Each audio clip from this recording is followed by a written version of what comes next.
Hello, everybody. Everybody except Mover. Yeah, I feel like I should be saying hello, Mover. But last second he's having some technical difficulties. So Doug, how are you? I'm doing all right. Yeah. So far, so good. How was your week? I'm on spring break, man. I've been taking it easy. Oh, that's right, man. You're an educator, so you're like 9 months off.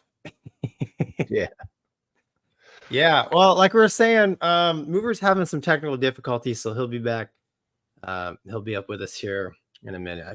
I think he's rebooting his system, which I don't know what that means, Doug. I don't have any comms from him. Do you?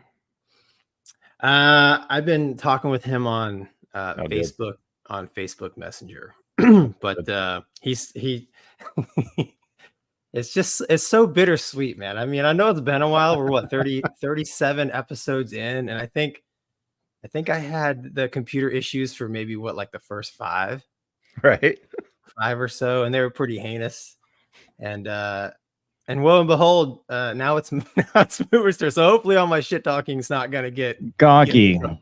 Hey, you know the live show doesn't need to start right at 7, right? Like, listen, it's not that. It's you could have waited. On time, on target is how I was brought up.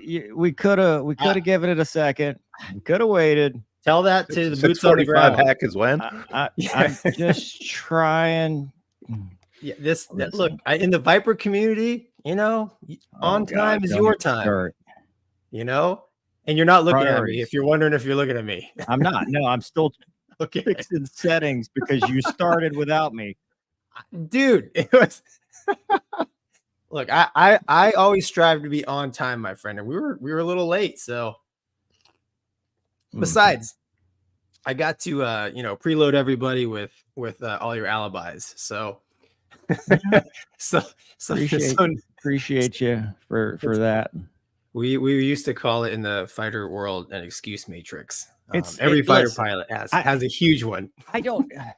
Since I did this big TV thing, I don't know. It's not excuse matrix. It's just a question. Are we even live? Did you even do this right? Okay. Are people actually even watching this? No switchology errors either in my community, Mover. On time, no switchology errors. We may have had one or two minor switchology errors. Wow, come on, Doug. Don't tell me. Nobody saw it. What are you, my Wizzo? Come on, dude. I'm the voice of your conscience. I don't understand. I just don't get it. Ever since we... Is the Cray supercomputer? I wonder if it's. You're working. I give up. You know what? I give up. This is. Dude, you're working fine. You're in focus. I'm not sure who you're looking at right now. I'm working. No zip ties on the boom mic. It's when I left the zip ties that was happening. See, now I'm looking at you. Yeah, sort of. Okay, I'll take it at this point. You're not looking directly at me. I am now. No. I don't know why. We're 4 minutes in and we've missed you, Mover. Are we really 4 minutes in? Well, whose fault is that, Gonky? It's a good thing we have an editor.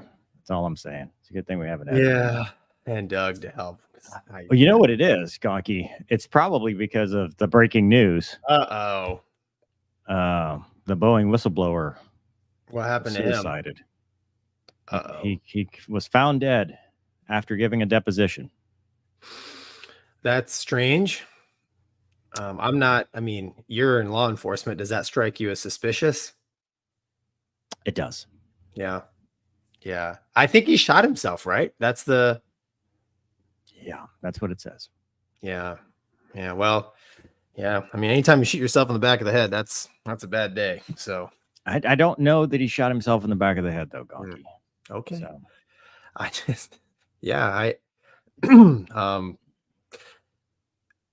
Obviously, with that whole debacle, there's a lot of money and stuff on the line. So I'm not. Dude, that's like stuff out of a Michael Crichton or a John Grisham novel. If that's really true, like if he really Arkansided. Well, versus. Yes. Was the meeting in Arkansas where he was the?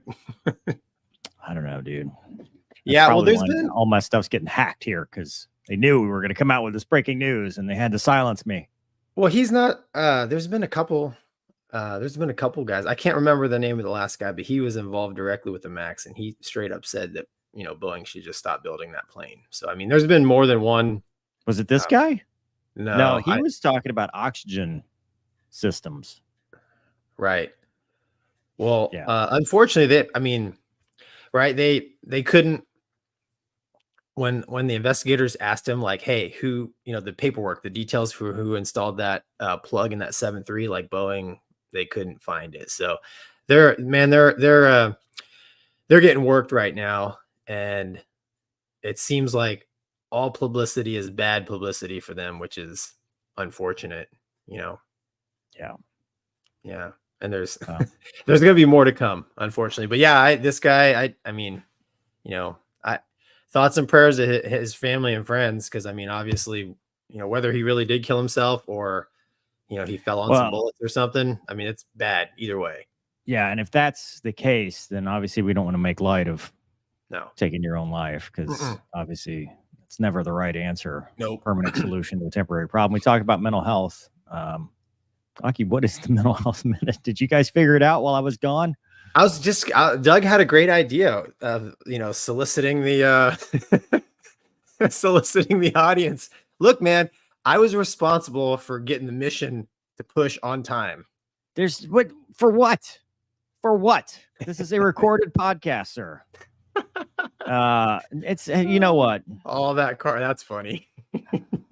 Try to do something nice. I don't know what it is, dude. I honestly, I'm out of ideas. You know why I did it, dude? Because a lot of times when you just push the go button, just let things happen, and I mean, just let it roll, and you get what you get. Yeah. Okay. When are you ever ready for the big mission? Never. You just want to do this by yourself, is what this is. You're trying. You know what? We're 37 episodes, and now you're like, you know what? I've got it. I don't need River anymore. I'm just gonna keep on keeping on. I definitely don't got it. And Midnightly says all that crap Mover gave Gonky about his analog ways come back to bite him in the butt. This is from going too digital. I have created too complicated of a setup. I'm convinced that's what this is. All right. So here's the setups, because the geeky among us, Gonky, you can just cover your ears because you're not going to understand any of this. So recently, right, I'm like, you know what? This is going to be a professional setup, and I'm going to look straight at the camera when I talk now, and it's going to be great. So I got a new motherboard because I had some Amex points that I was burning a hole in my pocket. Motherboard and processor. So now I've got a 14900K and a 4090. So I'm like cooking. So I was like, I'm going to add this because I had bought a 50-inch LED TV like in 2019 when they were on sale for like $200, So, but it had been in the box, the container since then. Well, finally, I'm like, you know what? I'm going to put a TV stand on Amazon, off Amazon. Well, the problem with the Pimax is you cannot run 3 monitors off of it. But the new motherboard has its own HDMI thing. So I'm like, you know what?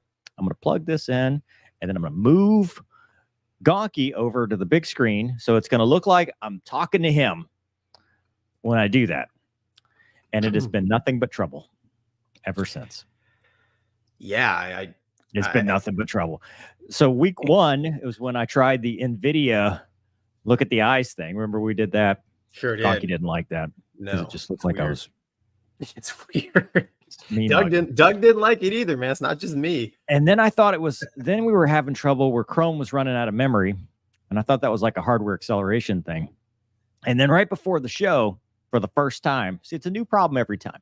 For the first time, the whole thing locked up. It just said, you know what, froze. And I was like playing on my phone, like, okay, it's about to be 2 minutes prior. And I look up and the screen's frozen. And it still says, 6:57. And I'm like, uh-oh. So, this discussion sounds like a 5th gen guy whining to a 4th gen guy. You know what I'm saying? You wouldn't understand. You would not understand, peasant. Gonky shacked the TOT. You guys need to publicly tell us that you are happy and don't want to harm yourself, for the record. Yeah, I'm very happy. I'm not. I mean, happy. I couldn't be happier. But I'm not like, I mean, happy's relative. Margot Robbie's not here. I mean, there are ways to be happier, but am I a danger to myself? No. So just so you know, I'm not a danger. I'm not. Pete says, is that a Mustang? Mental health minute punctuality. Yeah. Did you know that our Mustang driver is no longer a Mustang driver? He's sick, by the way. I hope he feels better. He had a birthday yesterday. Yeah, it was Wombat's birthday. We tried to get him on the show. Yeah, but he was under the weather. He is under the weather, so no Wombat today. But he has no Mustang anymore. He's gone full. He's embraced the airline pilot lifestyle. He's got a Porsche. I kind of think you bullied him a little bit, Mover. You refused to call it a Shelby, and you refused to call it on this channel, Gonky. Not me. Who is the bully? Who's been bullying me? The clock says 11:35. We've been on here. I've only been on here for about 6 to 9 minutes, and you bullied me the whole time. Dude, listen, you said it. You said it. TOT. I execute. I don't know what the problem is here. Okay, listen. Talk about your topic, dude. I don't want to talk to you anymore. Bully this guy. Bully this Marine for saying he was an ace. Harrier ace or not, the Marine fighter ace who wasn't. So what? 3 weeks ago, 4 weeks ago, I can't remember. We talked about Captain Earl downing 7 Houthi drones, which, knowing a tiny bit about the Harrier, is quite a pretty awesome accomplishment when you read that article. It was by the BBC. And I remember at the time, like, all right, I want to read a couple of these articles, see if I can get the most facts as I can. And the BBC was the only news outlet that was reporting it. And so this came out in Forbes that basically it wasn't true. So Forbes wanted to get more details. So he emailed the captain there. I can't remember the guy who wrote this article. I think his first name is Eric, whatever. He emailed the captain directly. PA responded with, no, really no Harriers have shot down anything out here. So they tried to explain it. The BBC tried to explain it as, sorry, didn't mean that. No disrespect, BBC. Yeah, there he is. Captain Earl. Yeah. So the BBC tried to explain it as well. We misunderstood some things and yada, yada, but it's pretty far-fetched if you read the original article compared to what they're trying to say now. And I come full circle back to, I have a problem with trust in the media. Journalism today is a little bit lacking. And like Mover and I were talking about this, like, we're not a news podcast. No, we don't do news here. No. Imagine a couple fighter pilots at the end of the day in a ready room or at the squadron bar, just irreverent commentary. Yeah, we're just talking. Is that the word, Douglas? Does those words make sense? That's a good word. Yeah. See? Yeah, I don't know what it means, but it probably means something not important. But yeah, but irrefutable. There you go. It's pretty refutable. Most of what we say is easily refuted in the comments. Well, for example, like we reported on, we don't report here. We talked about the Harrier, right? Getting some air-to-air kills, right? Is he an ace or not? He didn't even get one. They got 0. They got big fat 0. That's right. So, you really have to be careful what you read. So, if you read something online, don't get too excited or spun up about it. The same, I don't know. I'm not a conspiracy type, but I take everything. Well, I take everything with a grain of salt based on the last couple of years. Some weird things have happened. So, I don't know what you're talking about. Go on. I know. Yeah, the thing. So, but yeah, so apparently there is no Marine Corps Harrier fighter ace, unfortunately, because I think that story would have been just awesome. And that brings up another thing. Never let a couple of facts get in the way of a good sea story. 10% true, dude. It's all it's got to be. It's got to be. Yeah. The problem was there was 0% truth. Like if he'd have gotten 1 and they'd have been like 7, I'd have been like, that's more than 10% true, right? Yeah. If he'd have gotten 1, yeah. But poor guy. Yeah, he's not living that down. Like they named him. Oh, that's my name.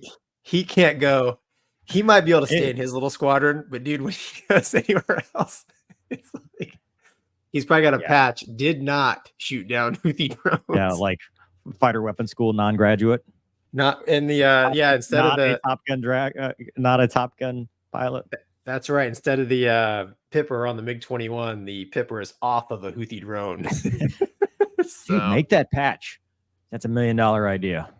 Or at least a couple hundred. If we could get him to sign it, it might be. That would be awesome. Oh, dude. But yeah, so that's the Houthi drone thing, man. I mean, what do you think, Mover? Am I right about kind of like questioning the media? And once again, I am in good health and I love my life. Me too. The views are our own and do not represent the DoD 100%. Or our employers. Or who else? You'll get a new call sign out of it. Why? Unless he's the one that did it. I mean, that's not how it works. It's not really his fault, you know. I do. You know, you bring up a good point, though. I wonder. Well, he was probably the poor guy that just got when the BBC came aboard. They were like, "Hey, you go talk to this BBC reporter." What if it's what if somebody else is the one that told him, like, "Hey, it's Earl. Earl over there got 7 kills," and they're like, "Yeah, 7 kills. Spell it Earl." Like Dale Art? No, Earhart. No, okay. Do it for Dale. Yeah.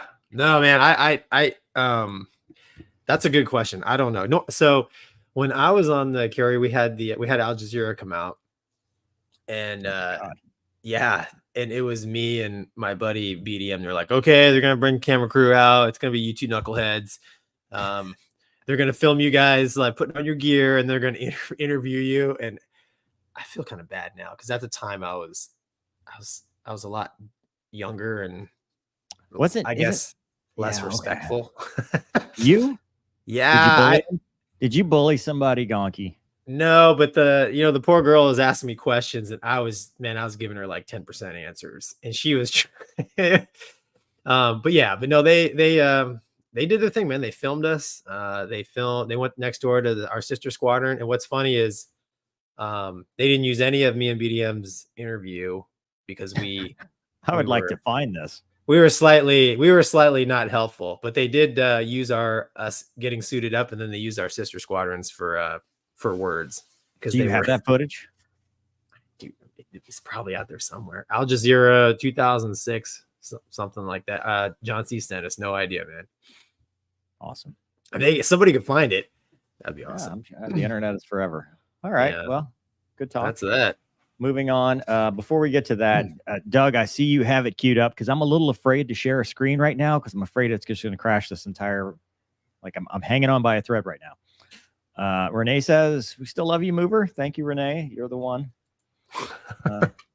Griff says, "Really enjoyed today's Mover Ruins Movies episode. Good to see you back in the saddle, so to speak." Yeah, doing some Mover Ruins movies again. Got a little bit more free time now because we have an editor.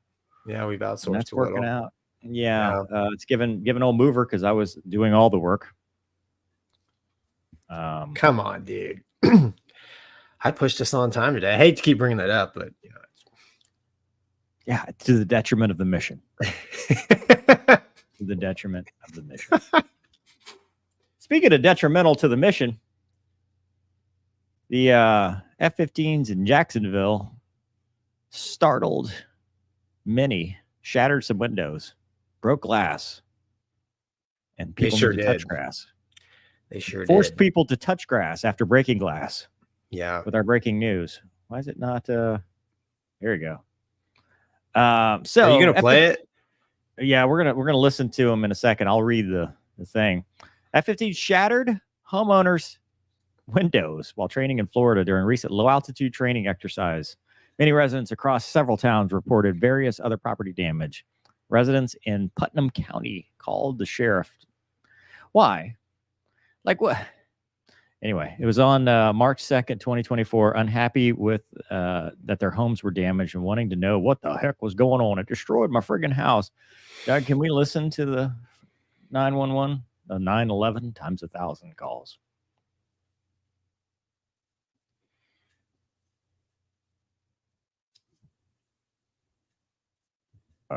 Is it gonna play? I can't hear it. I don't hear it either.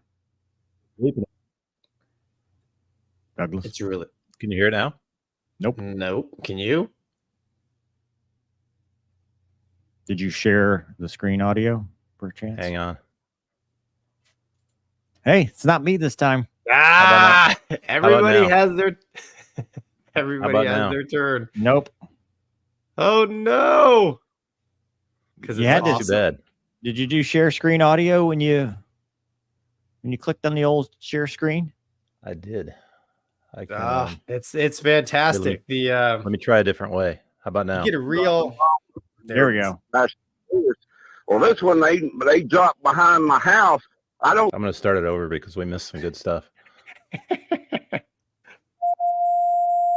Huntington Shortcut Road, Crescent City. I don't know what the hell that plane just dropped, but it dropped a bomb behind my house and it blew up. Okay. It's All right. crazy. Okay, so you actually saw a plane drop something? No, I was in there watching TV and I heard the plane there. They come by just about every day, dropping bombs over in the national forest.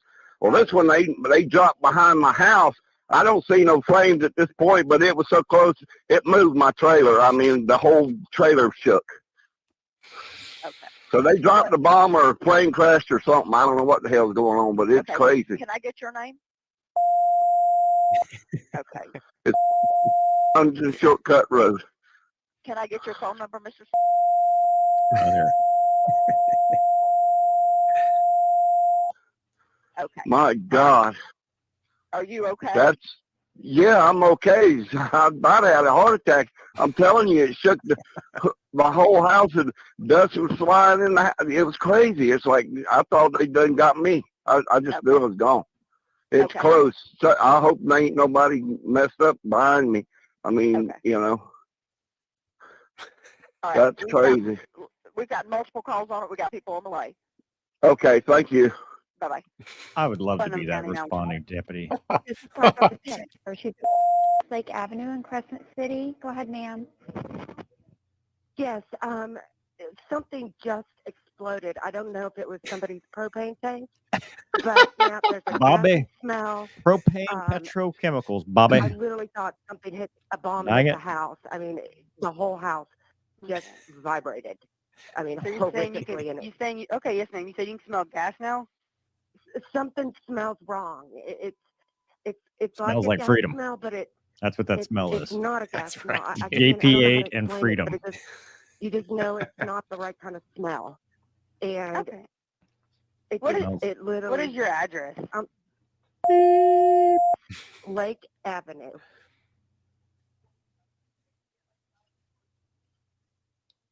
And what was your name? This is I'm a guest here, and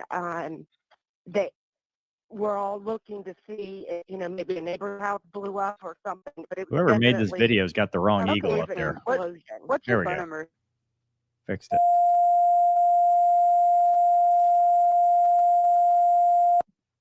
All right, well, we got law enforcement and the fire department out there to go check everything out and see what's going on. Oh, thank you so much. All right, thank you. Bye bye. Bye-bye. Putnam County Sheriff's Office line is recorded. Yes, ma'am. Have you got any calls about what just happened here in Pomona Park? Yeah, we were getting multiple calls. We got them on the way. Did you hear like a loud explosion sound? Yes, it's destroyed my friggin' house. Okay, what's your It has address? destroyed my house. County Road Oh. 308B. It literally has knocked everything off my walls. Okay, do you see anything? No, ma'am, Wow. I went outside and I can't see nothing, but I am literally like tripping right now because it has literally, when it comes, I'm thinking it could have been the planes that did it, but I don't know. But It's the literally knocked aliens. everything off my walls. It has destroyed the inside of my house. Okay, all right, we've got them on the way. What's your name, ma'am? Okay, that's we've seen enough. Gonky, have you ever? All right. First off, before we continue laughing, I will say that they're the heart of America. Probably My very people. good people, and they're good people that cared enough about. They thought maybe they heard a plane crash or something bad had happened, and they're calling to try to get help. We understand that. It's still hilarious. It's not funny that they lost their windows and their little figurines fell off the TV or whatever. The bobbleheads. All the Dale Earnhardts fell off. Sorry. Oh, geez. Their Dales and their Daryls and their Casey Canes and their Jeff Gordon. No, they ain't Jeff Gordon people. I'll tell you that right now. So where can you go supersonic, right? Because that's what this is. 15 miles. Over the panhandle, apparently. Yeah, over the water within 15 miles of shoreline or in designated areas. So sonic boom is created by going supersonic. Mm-hmm. One. And there are places you can't do it over land. One of them. There's actually a place out in Whiskey 174. What is it? Fort. God, what is it? Fort. Wait, out over the water? Pretty much anywhere over the water you can go supersonic. Nope. At 174 you couldn't within 15 miles because that's where the turtles were. Oh, yeah. The dry Tortugas. Yeah, but what was that? What was that island? They had an island where the tourists would go. Because we'd always use that as like because you put the Beano around the 15 miler. That's the island right there. There you go. Everybody's got a picture of that. That's the island. Because it would mess up the turtles. The turtle mating doesn't like the supersonics. So I can't remember. Dude, that's how you can tell you're getting old. Anyway, so bad things. Obviously, probably not intentional. I don't know if they were practicing like an alert scramble because remember Jacksonville F-15s for now. They're going to get Fat Amy, so it'll be a little bit more difficult to do this when Fat Amy rolls into town. But they've got the old Eagle jet and might have been practicing some alert scrambles. Might have just been doing I don't know. It does happen sometimes that you accidentally go supersonic. I've done it a couple times. Have you done it, Gonky? Allegedly, I've done it. I have not. For legal reasons, this is a joke. Yeah, no, actually, I've never unintentionally busted the number where I shouldn't have. But it must be nice. I take that back. I did go supersonic on a 9K set when I was new. I was in Owens Valley, which you cannot go supersonic there, but nobody called because it's out in the middle of nowhere. So that actually reminded me of a third time I've accidentally gone supersonic because I did it the very first time. Again, for legal reasons, this is a joke, and I'll deny it. Deny, counter accuse. That's right. The first time was in pilot training where they're like, don't do continuous aileron rolls. So what do I do? Continuous aileron rolls going downhill and end up supersonic. That's one. One was in the Hornet because if you were in mill power, and I didn't know this, if you were just at mill power trying to get somewhere at 25,000 feet, that dude would super cruise. It'll go supersonic. Yeah. Mm-hmm. Did that accidentally, allegedly. And then the other time that you just made me think of was the time I pulled 9.8 Gs because it was over Avon Park. You're not supposed to do that over Avon Park. Oh, yeah. So you were at the Makos down south. I was allegedly. Some squadron down there. Yeah. Some squadron down there. Because we had just gotten back from combat operations and my internal clock was used to having 500-pound bombs and tanks and targeting pod. And I was in a slick Viper because we did BFM completely clean. No centerline bag, no nothing. And when we did the check away, I was slow. I was like at 290 or whatever. And so I was like, well, I'll just leave it in blower. When I turn in, I'll be up at that, fighting speed. And I hit the merge at like 1.2.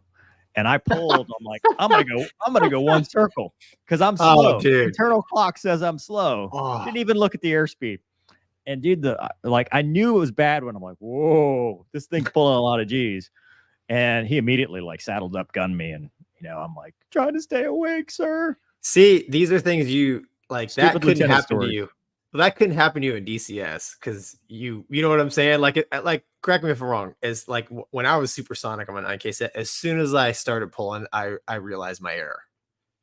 Like, did you realize you were going significantly too fast when you first started pulling? As soon as it hurt a lot. Well, the thing is, you're always pulling 9 Gs. So, it's got a limiter. It just overshot it to 9.8. You know, it's not. You were arcing like a big dog, right? Oh, I was getting my ass handed to me. Like it wasn't even like he was doing a 9K set on me and we merged high aspect. You know, it was pretty much just a whoop, whoop. You know, he's saddled up and gunning me because I've made such an egregious error. Yeah. Yeah. No, it happens, man. It's every once in a while. We would there at the RAG in Lemoore, when especially I was there when they first opened the Lemoore MOA, so we would do missions right overhead the field, but you know, Hanford's down there in Lemoore, and you know, I remember the first time, you know, student Super Hornet, man, he goes into the notch and just zoom and boom. It's like maybe we shouldn't be doing air to air right over Hanford and Lemoore. I mean, depending on what altitude you're at, you know, when you're unloading to get speed, you know, cold day, whatever, it happens. Hot rod engine, it's a little tuned, you know, it's but you know, with so with these guys, I wonder if it was more than one jet, because it's probably him and his wingman. Yeah. Because it sounds like, you know, we're kind of poking fun at these 911 calls because they're not, you know, non-standard calls to emergency services, which is what makes them funny. But it does sound like there was quite a bit of damage. And of course, sonic booms can do some damage, but typically at the higher altitudes, they don't do a lot. Like 25,000 feet, it's not going to do a whole lot, but annoy you like a thump. Right. I mean, this had to be low altitude. And so let's flip the hat, right? So I do criminal patrol. We get a lot of weird calls for service. I am now putting myself in this deputy's shoes where this gets dispatched out. And you're like, so what now? Because you're just sitting there as the deputy going, I don't know how to handle that. You know, call the government, call the law. I am the law. Okay, call the government because I'm not writing that report.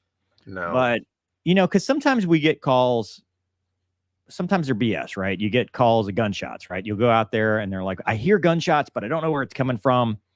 But I know I hear gunshots. Well, it's either fireworks or they're hearing something else.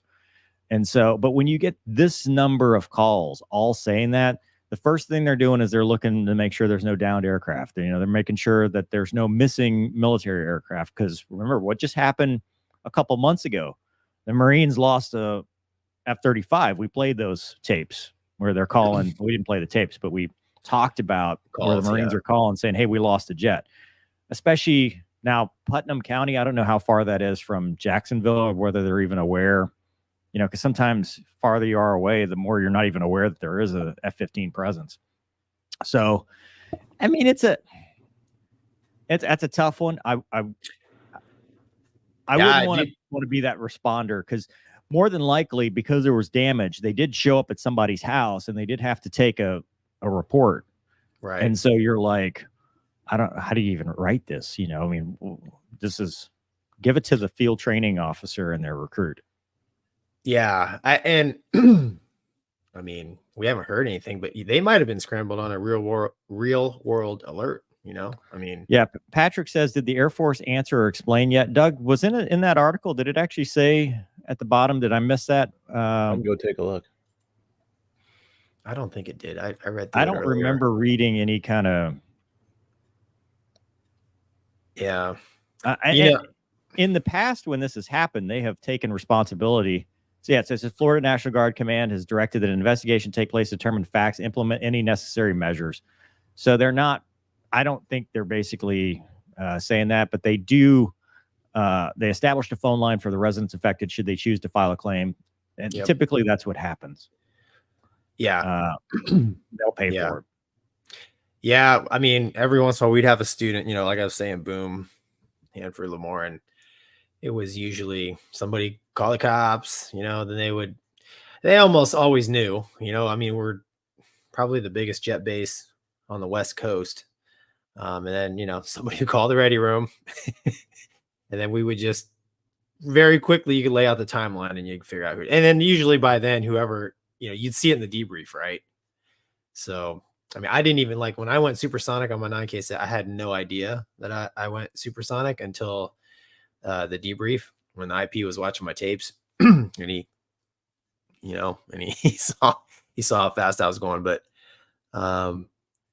yeah, I mean, you know, the fighter pilot, mover, like like applauds these guys, good job, but you know, at the same time, you don't want to hurt people, damage property. So hopefully, you know, hopefully these guys don't get in too much trouble or any trouble at all. But you definitely don't want to be booming the residents in your Eagle jet. Yeah. So Putnam County, Palatka, Putnam County, Florida. Yeah. So It has that to be is pretty here, I'm rural. gonna share the screen. If I go away, Gonky, you got it for here on out. What are you sharing, sir? Oh, I'm going to share a map. That's a sectional, isn't it? Yeah. So this is the airspace. Palatka, right there. Oh, they were in a working area? Well, dude, this is the MOA up here. Yeah. So this is all this region right here. It's probably the southern part right there. So whatever they were doing, because there's R2906 right there. So R2906 is probably what they were talking about, how sometimes they hear bombs and stuff, because that would be the restricted area. Right? Did you ever go up there? No. We went pretty far north, but so there's a bombing range out there. So this is Lake George. Yeah, see R2906? Yeah, okay, yeah, there is. We always went to Placid. Yeah. But so that's where they're at up here. That's pretty rural. I mean, there's not a lot out there. Right. And that's what the article says as well. So yeah. I just thought I would add that for that. But anyway, we've anchored way too long on this entertaining topic. We've got some. Renee says, still waiting for you to ruin Sully. I've been on Wombat's calendar for 6 months now. He's sick, man. He can't even defend himself. Can't get him on the thing. Bob says, I think I just heard your new co-host, Bubba's take from the trailer on Aviation News Comedy Gold. That's funny. MW says, I'm 43, wish more than anything I'd serve, but I was a screw up back when in the wrong crowd. What can I do now to support our military in the most effective way that won't be wasted? Any ideas? I mean, there's all kinds of veterans. Yeah. Yeah. There's, you know, Wombat Wake for Warriors, Folds. I mean, there's all kinds of, you know, there's all kinds of canines. We're doing that DCS tournament that's for the Canines for Heroes or canine something. Dogs. Yeah. Thanks though, man. Plexi says came here for the fighter pilot story, stayed for the Florida redneck bullying. Damn it, Gonky. We're not bullying. We're damn it, Gonky. We're just talking about it. Can't we talk about things anymore? Nope. And if we chuckle, we chuckle. Would the pilots who did the sonic booms be chewed out by their commander? Depends. So chewed out is relative, right? It's more of a stern talking to with some paperwork involved. You know, the angry. Like, yeah, I've been chewed out before. It's not that bad. Yeah, me too. Yeah. It's not that bad at all. It's not like Lee Army, right? I mean, usually, unless you get like a hothead. You know what? I take that. It depends. So when I was in UPT on the Air Force side, I got chewed out a couple times, but that was part of the. I think that was part of the training experience. The ambiance. Yes, the ambiance. And then once I got my wings, it was more of a, like you said, mover, a stern talking to. Have you ever chewed anybody out as the instructor? No, no. Have you ever chewed anybody out in your life? Well, my 5-year-old, but he deserves it. So other than that, no. John says that would be an insane report. Selfishly, I could list the pilot as the vandalism suspect so I can see the tool used to commit the crime. Hey, get a ride. Oh, that's funny. Yeah, that's clever girl. Yeah, John don't make the rules. He's just playing by him. Yeah. Gonky, we're off the rails, sir. Speaking of bad things to good people or good things to bad people. I don't know, man. Bad things have happened to United. And dude, I've lost count. we're not going to talk about them individually because there's so many. I mean, today they had the 777 out of Sydney. Yeah. That turned back around, and there's pictures of the brake line that's missing, and then they're or not missing, but maybe disconnected. Looks like it's spewing some hydraulic fluid, and then the firefighters like jiggling it. So, yeah, I mean, there's footage of it when he took off, man. It's like streaming smoke, white smoke out the back. Is this it, Doug? No, this is the wheel. Sorry, I'm confused of which 777. All of them involve Boeing, and all of them involve United. Nope. There's one. There's a A320 hide failure. So I missed that one. Yeah, they lost the hides on an Airbus. It has 3 hide systems though, so good to go. But it made an emergency landing. It was on its way to Mexico, and it turned back around. I can't remember the town of Mexico. It turned back around and landed in LA. But yeah, So I guess you can play this one. We'll watch the first one. And this is in PowerPoint mode, frame by frame. Yes. By frame. Enhance. Yeah, I mean, we're laughing, but this one here's the scary one. Dude, it took out a Tesla. Now, did the crew chief and tire changer get a 3-race suspension? Man, I don't know. Them's the rules, you know. Yeah, this. All right, United, bye-bye. 777. See, that dude jinxed it. Don't ever say goodbye to the United because the wheel will fall off. We missed it, Douglas. We missed it, but at least it wasn't me. Yeah. So, was it the left side? There it is. There it is. Right there. Freeze frame. Yeah. Perfect. We power pointed to the right slide. Yeah, it's crazy. I mean, that tire is doing like 200 miles an hour, and it's a big one because that's a big airplane. And so lucky no one on the ground was killed. Somebody's getting a new Tesla and probably a new commuter car because it took out like 3 cars. Because that thing is. I mean, you've ever stood by one? Yeah. I mean, they're massive. They're like 8 feet tall, aren't they, or something like that? I mean, they're huge. Yeah, they're probably not small wheels. Yeah, they're not light. I'm so, I don't know. Yeah. So the 777, they had the 73 Max go off the runway at Houston, right, on the rollout. Yeah, they took a turn very sharply. Wound up in the. Yep, they wound up in the and I don't know. Some of the passengers have already spoken, and because there was did the gear collapse before or after it went off the runway, and a lot of the passengers are already like, "No, it was fine until we went off the runway, and then the gear collapsed." So there it is, sitting on its left wing. Thankfully, I mean, remarkably, nobody has been hurt or killed, which to me is, I mean, like we would not be taking it this lightly. No, were there to be any serious injuries? No, United very unlucky. United very lucky. All in the same couple of days, right? And it goes back to the but for the grace of God go I, because so there's I don't know millions of worldwide departures and flights every single day, and you hear about them because, well, I mean, we're in a 24-hour news cycle. Actually, we're probably in more of a minute-to-minute news cycle now with Twitter and all that stuff. And with Boeing's issues, everything is highlighted because everybody wants to jump on the bandwagon of air travel is suddenly unsafe. But the reality is none of these people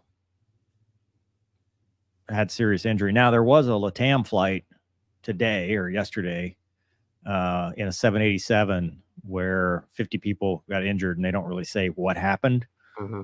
But the thing is, it's remarkable because you look at, so let's tally them up, right? We've got 2 777s with United, the Airbus, Boeing Max that we just showed. There was the Boeing Max with the rudder.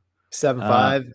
the rudder issue, the 7.5 with the was the slat that the No, the engine failed. The engine failed.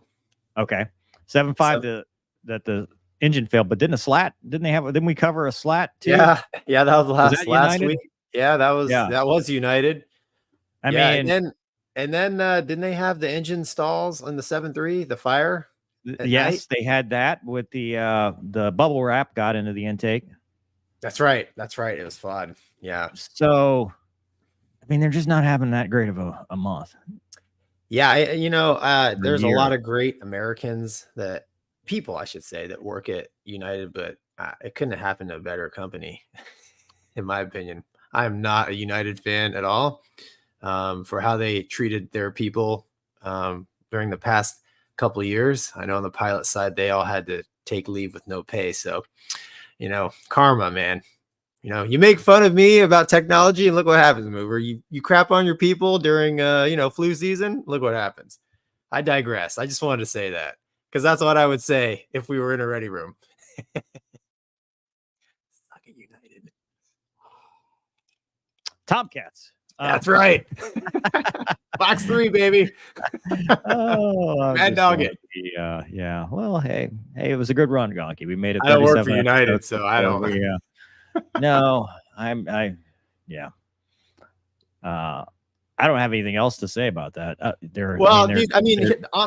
thing is, like the 777, probably arguably the greatest, safest twin engine jet ever made. Mm-hmm. So these are all just maintenance. A lot of this stuff is just I read something about their phase maintenance of where they're sending their heavy maintenance to. A lot of the outsourcing, a lot of stuff to other places. United's leading the charge. Continue. I don't know when you put the spaghetti, the Swiss cheese model, not the spaghetti models. That's for summertime. When you put the Swiss cheese models together, I don't know if you can link, like, what's other than the fact that they're all happening to Boeing jets for the most part and United. What is the common? Because dude,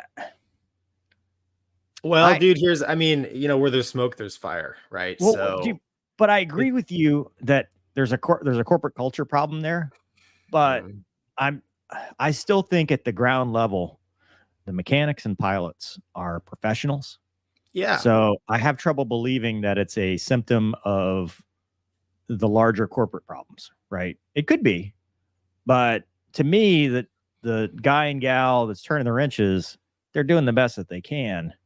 So it's hard for me to connect those dots, knowing mechanics, knowing pilots and stuff, because even though, we joke about, corporate culture and some of their initiatives and stuff we don't agree with, but at the end of the day, the people that are actually doing the job make it happen.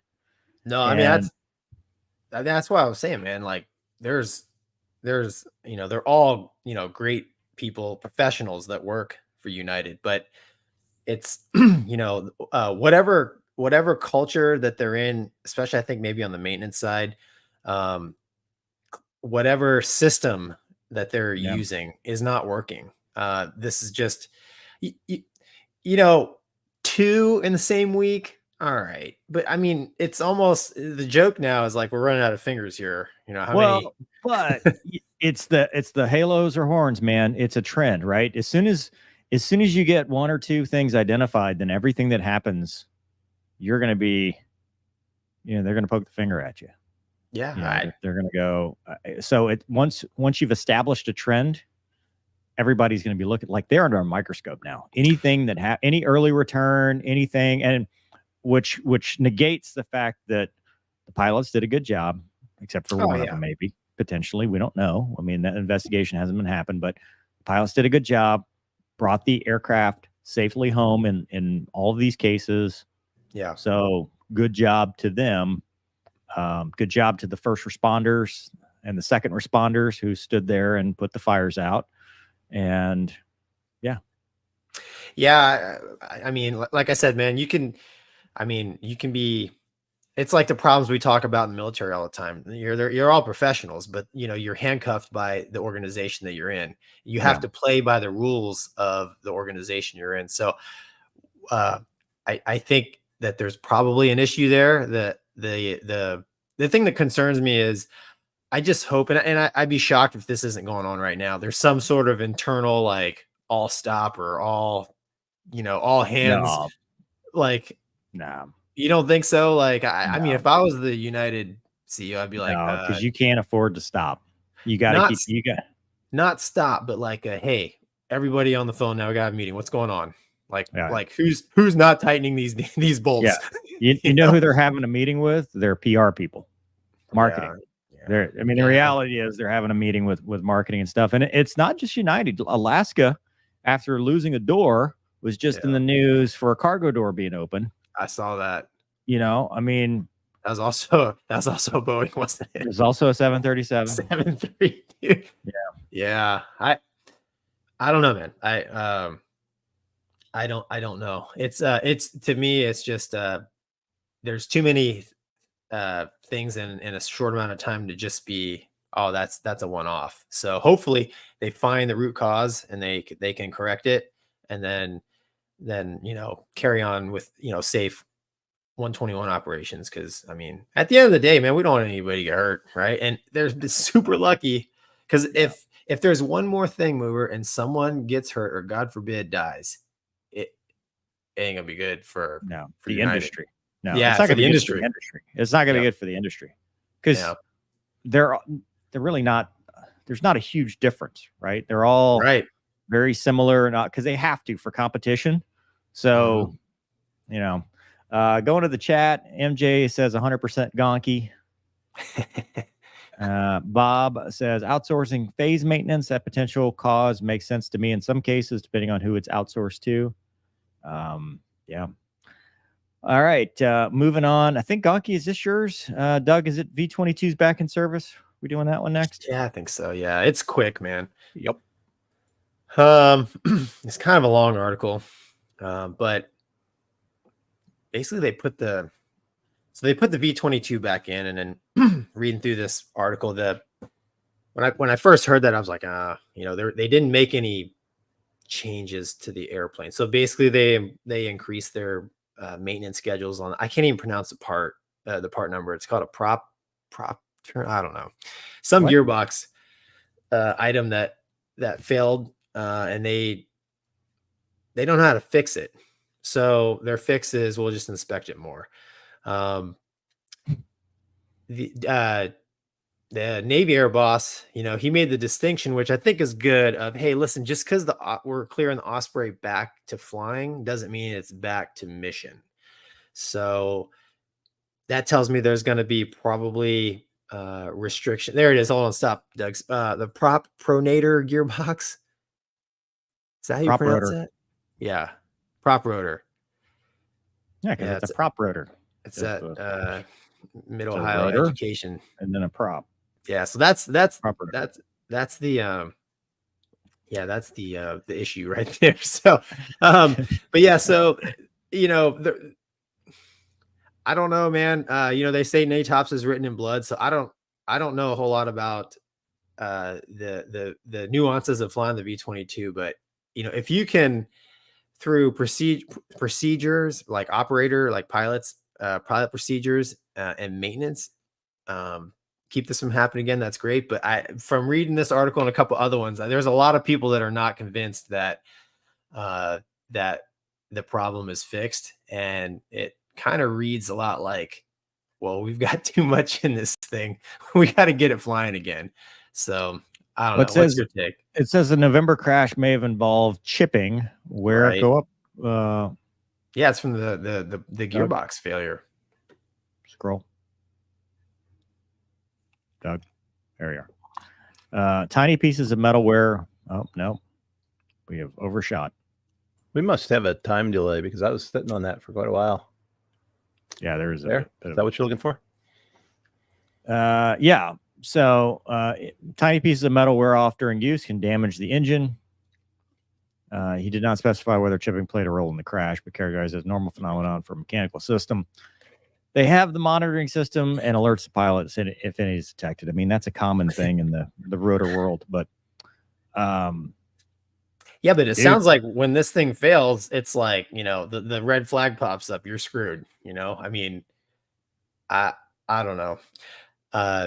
It's been a while, and I know that at least on the Navy side, it's been quite a problem because the C2s, which they were standing down, are working overtime, right? And so, I stood down the Legacy Hornet on the West Coast, and anytime you're standing down a particular airframe in a squadron, that manning is planned out, right? And the training pipeline, the training, the parts, the manning, everything is set to pare down on a schedule, right? And the money kind of stops. So like you're running the risk of issues with the C2,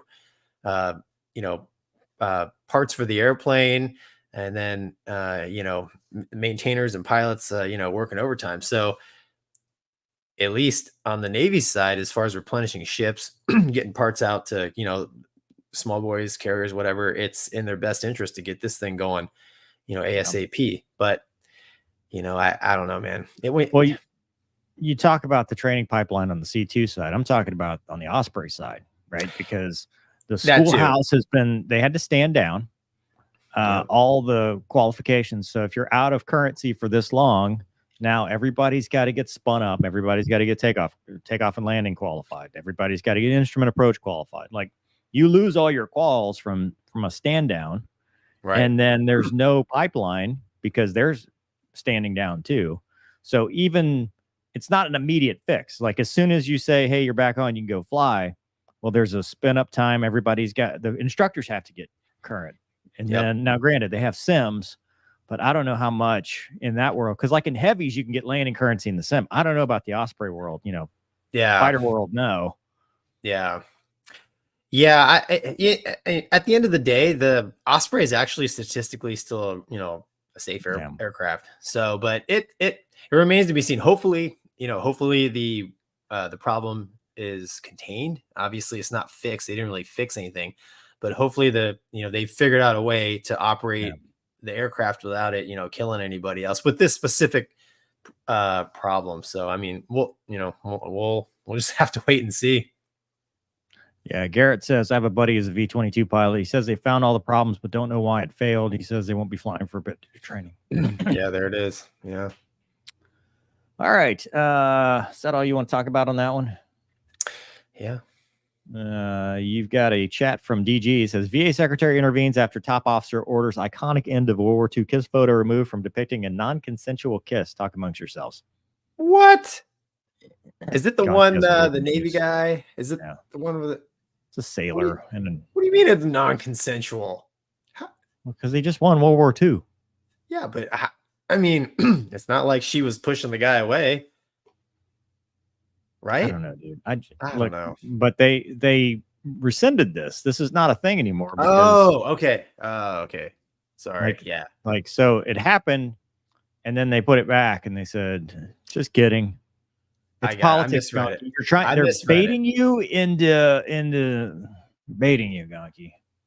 Well played, DG. Yeah, it's just baiting you, man. Mom, stop baiting. I misread it, man.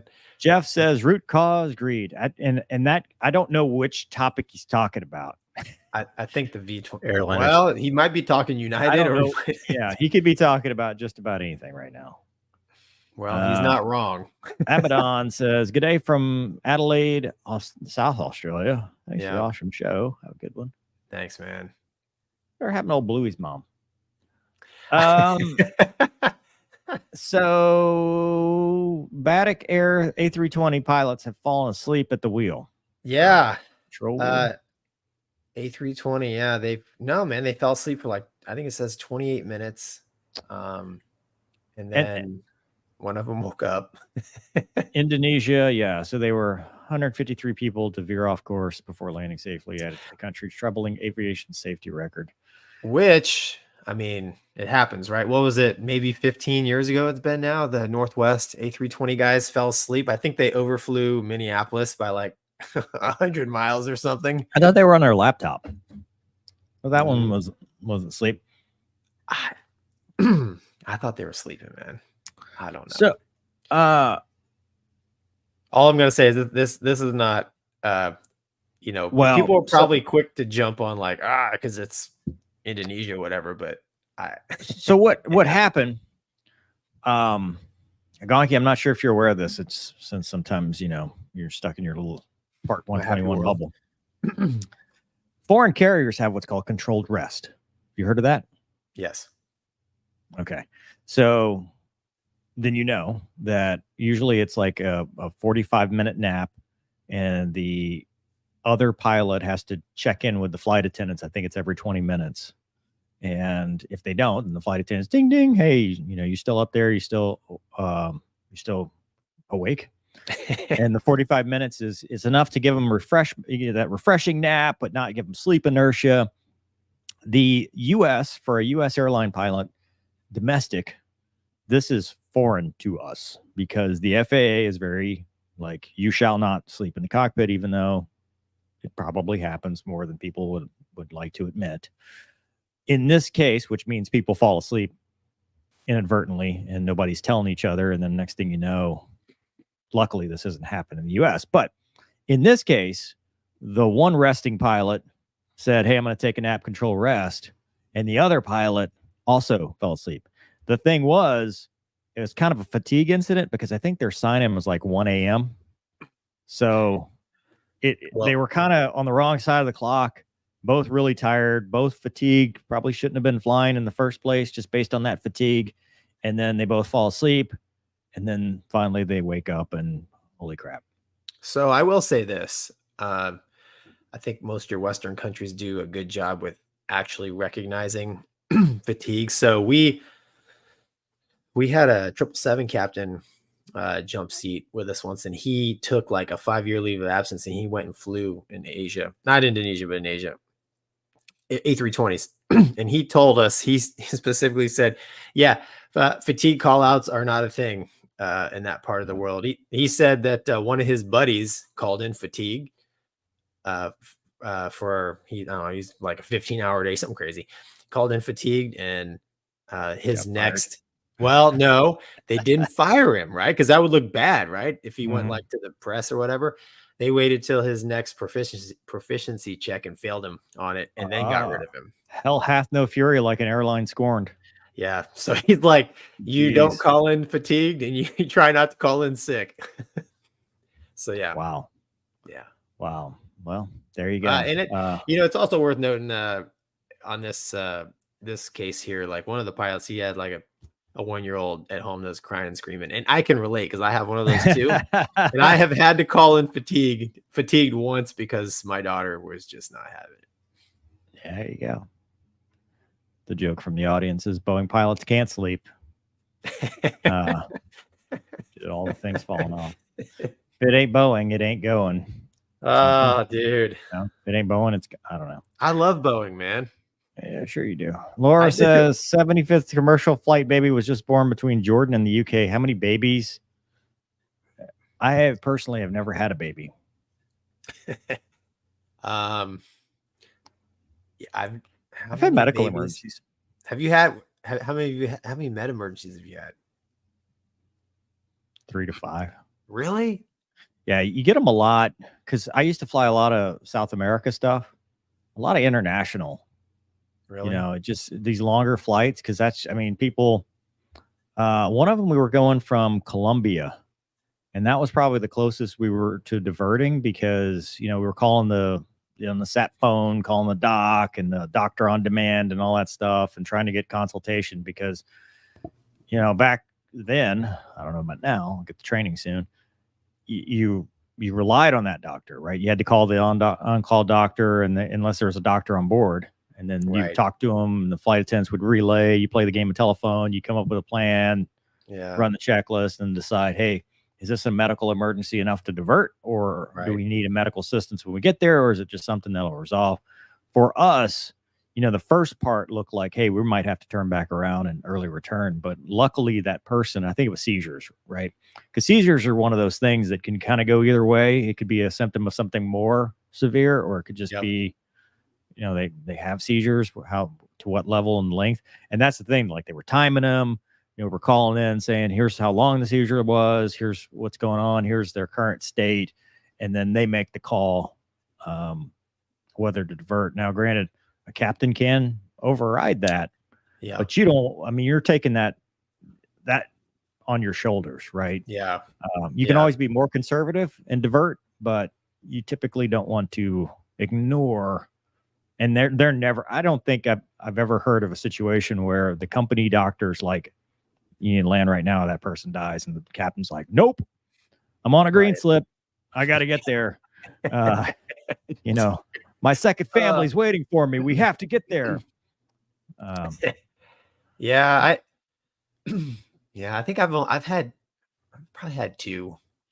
We ended up not having to do anything. One of them was we carry a lot of elderly people, and the lady passed out. Like she had an oxygen tank and stuff, and we ended up just continuing on. And then the other one, man, was like right when we pulled off the gate, like getting ready to start the engines, and I just hear this lady just screaming. I mean, shrieking at the time. Me and the captain look at one another. It's like, what do we do? We don't have the engines running, dude. It's like, but they got her some help, and we're on our way. All right. There's that one. Cluterus. Got a buddy that's an EasyJet pilot in the UK. Says it's like Grey's Anatomy with how much screwing around the staff does. Is this true for you? When we say screwing around, do you mean the intercourses? Earmuffs, boys and girls. Children. We're about to get age restricted. What do you think? You answer that. Where I'm at, there we don't. I mean, we have fun, but there's really no screwing around.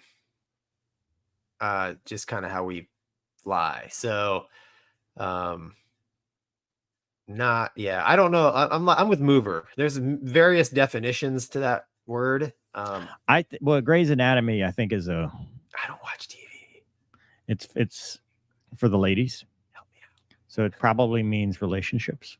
Oh, if I had to guess, I don't think it means like what we do on this channel. Oh yeah, I think they're meaning like earmuffs, kids.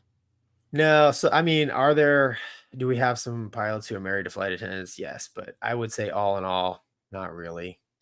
Well, we do know some commanders that are on their second, third wives. We did with flight attendants. So, I mean, I'm not saying the it doesn't reason happen. that their marriages fall apart is because of said screwing around. So, is that true? Yes. Do y'all have the same hotels? Huh? So one of the guys that goes to my gym, you do? Okay, so one of the guys that goes to my gym, he was an old A7 guy, and then he flew for like Northwest forever, and he said flight attendants had their hotel, we had our hotel. No, our association's weak, and we have the same hotels. Okay, so supporting said screwing around. Yeah, if you want to screw around with me, Ma, go right ahead. With me, Ma.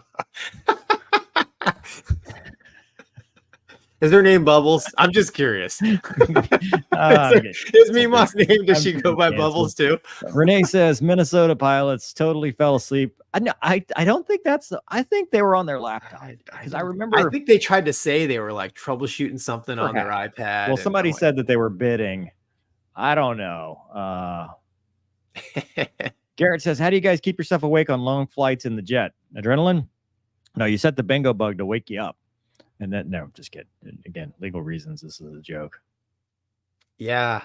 Definitely not adrenaline. Dude, the only time you get adrenaline is if you're on fire. Well, in military, yeah, that's true. In military jet, I think we've talked about it before. They literally, there's a program to prescribe you drugs. So uppers and downers. Oh, yeah. The go, no go. The go pills and the no go pills. It's a pretty tightly controlled program. And, the doc comes in, briefs everybody, and then you decide whether you want to be in the program or not. Having a slightly addictive tendency, I was like, I better not mess with these. I didn't know. I did not do well with either of them. Did you try them? You had to ground test them in the Air Force. So I think you had to take them. Yeah. Yeah. I think you had to also in the Navy, but Garrett, I'm old school, man. I would Rippets. I'd bring Rippets, dude.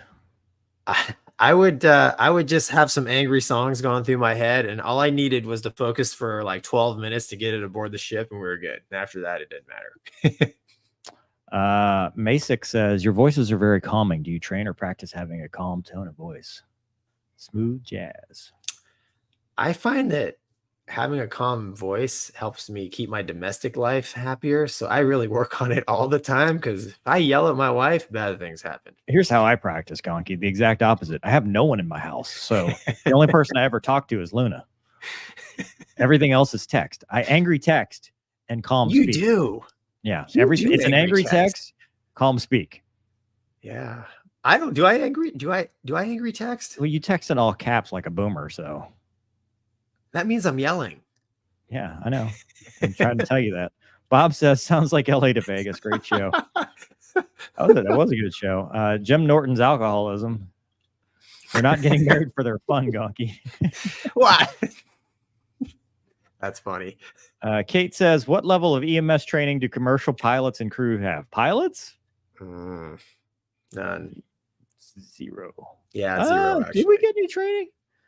You gotta punch Bob. You got to do the hand-to-hand combat, and then you got the flex cuff training, the security stuff, and we were trained on the defibrillator, right? The AED. Yeah, we get AED. We got fire extinguisher training, pull, aim, squeeze, sweep. We got because you had to go put out a real fire. It's the only place I've ever been trained on a fire extinguisher and actually had to put, well, except for the Navy, where they actually did ship firefighting at 204. Did you actually go? Yeah. Did you man the hose, so to speak? Yes. I became a second responder for a day. I had to leave my house at like 3 o'clock in the morning to get there too, because it was summertime. So the wet bulb globe or whatever, we couldn't put out a fire after 8 a.m. Oh, that's awesome. Yeah. No, we don't get a whole lot of. I'm a certified firefighter in the Navy. Everybody is on the ship, my friend. Well, one more qualification I have. Since the Zuni rocket about sunk the. JP says, evening, guys. Great show, like always. Debatable. Yeah, but debatable. I like your enthusiasm. Thanks, JP. Can't wait for these comments. Hope everyone has a good week. And John says, mover Leo question. Have you had anyone fall asleep in their patrol car or not respond to dispatch trying to find them with an alert tone when they still don't wake up? First part, yes. I've seen people fall asleep, but never the alert tone. I mean, I've heard the alert tone, but usually it's because they're just not paying attention to the radio. It's a little tone, like they tone out something. But I've never had the still don't wake up to where we actually had to go. Usually either they tone it out, somebody calls them on their phone, and eventually people will respond. But I don't know about the sleep thing. Hammerby says, regarding staying awake, there should be enough CPU power in modern fighter jets for you to have Tetris or Pac-Man running on one of those screens. Yep. All right, dude, we're behind. Let's get back on track. Sad news out of the Israeli-Gaza conflict. 5 were killed in airdrops. Of all things, I mean, you're trying to... that's just incredible. You're trying to help out, and they, where we're at now, I actually got to take a look at some of these pallets that are thrown out of the back of these C-130s and C-17s, and I mean, they're massive. Can you show the video, Doug? Can you scroll down and show that? Yeah, here it is. So it looks like you got just a streamer, and then one pallet hit the other pallet, and then they just kind of the worst possible thing. We're not doing well with technology today. I'll tell you that much right now. Must be that storm. Use your imagination. Yeah. And then 5 people were killed or more. I don't know if that's more or less, but thanks, Doug. We'll just talk about it from here. But to clarify, though, that was not U.S. Yeah, that's right. It wasn't. It was not U.S. C-130s or C-17s. C-17s, yeah. UAE, I think, or another country. Which that's not to say that it could have happened to the U.S. I mean, mistakes happen. Mishaps happen. Right. It's a very unfortunate thing in a very critical part of the world right now, where you've got, the civilians, which you always feel for, no matter what the conflict, the innocent women and children that are non-combatants that are stuck, you feel for. But then you kind of wonder if it's going to be like the whole Mogadishu thing, where the warlords or the militants are then stealing it, rationing it out, using it as leverage for other stuff. I mean, anything gets misused in a conflict. What do you think? I mean, you hit the nail on the head, man. I mean, we're talking about non-combatants, right? So just, I don't know, people caught in the, people just trying to survive, man. And like, it's really, this is a humanitarian effort gone wrong, right? They're trying to help, and it's unfortunate, but stuff like this happens. And I mean, if you're going to throw things out of airplanes, there is some inherent risk involved. And it's sad,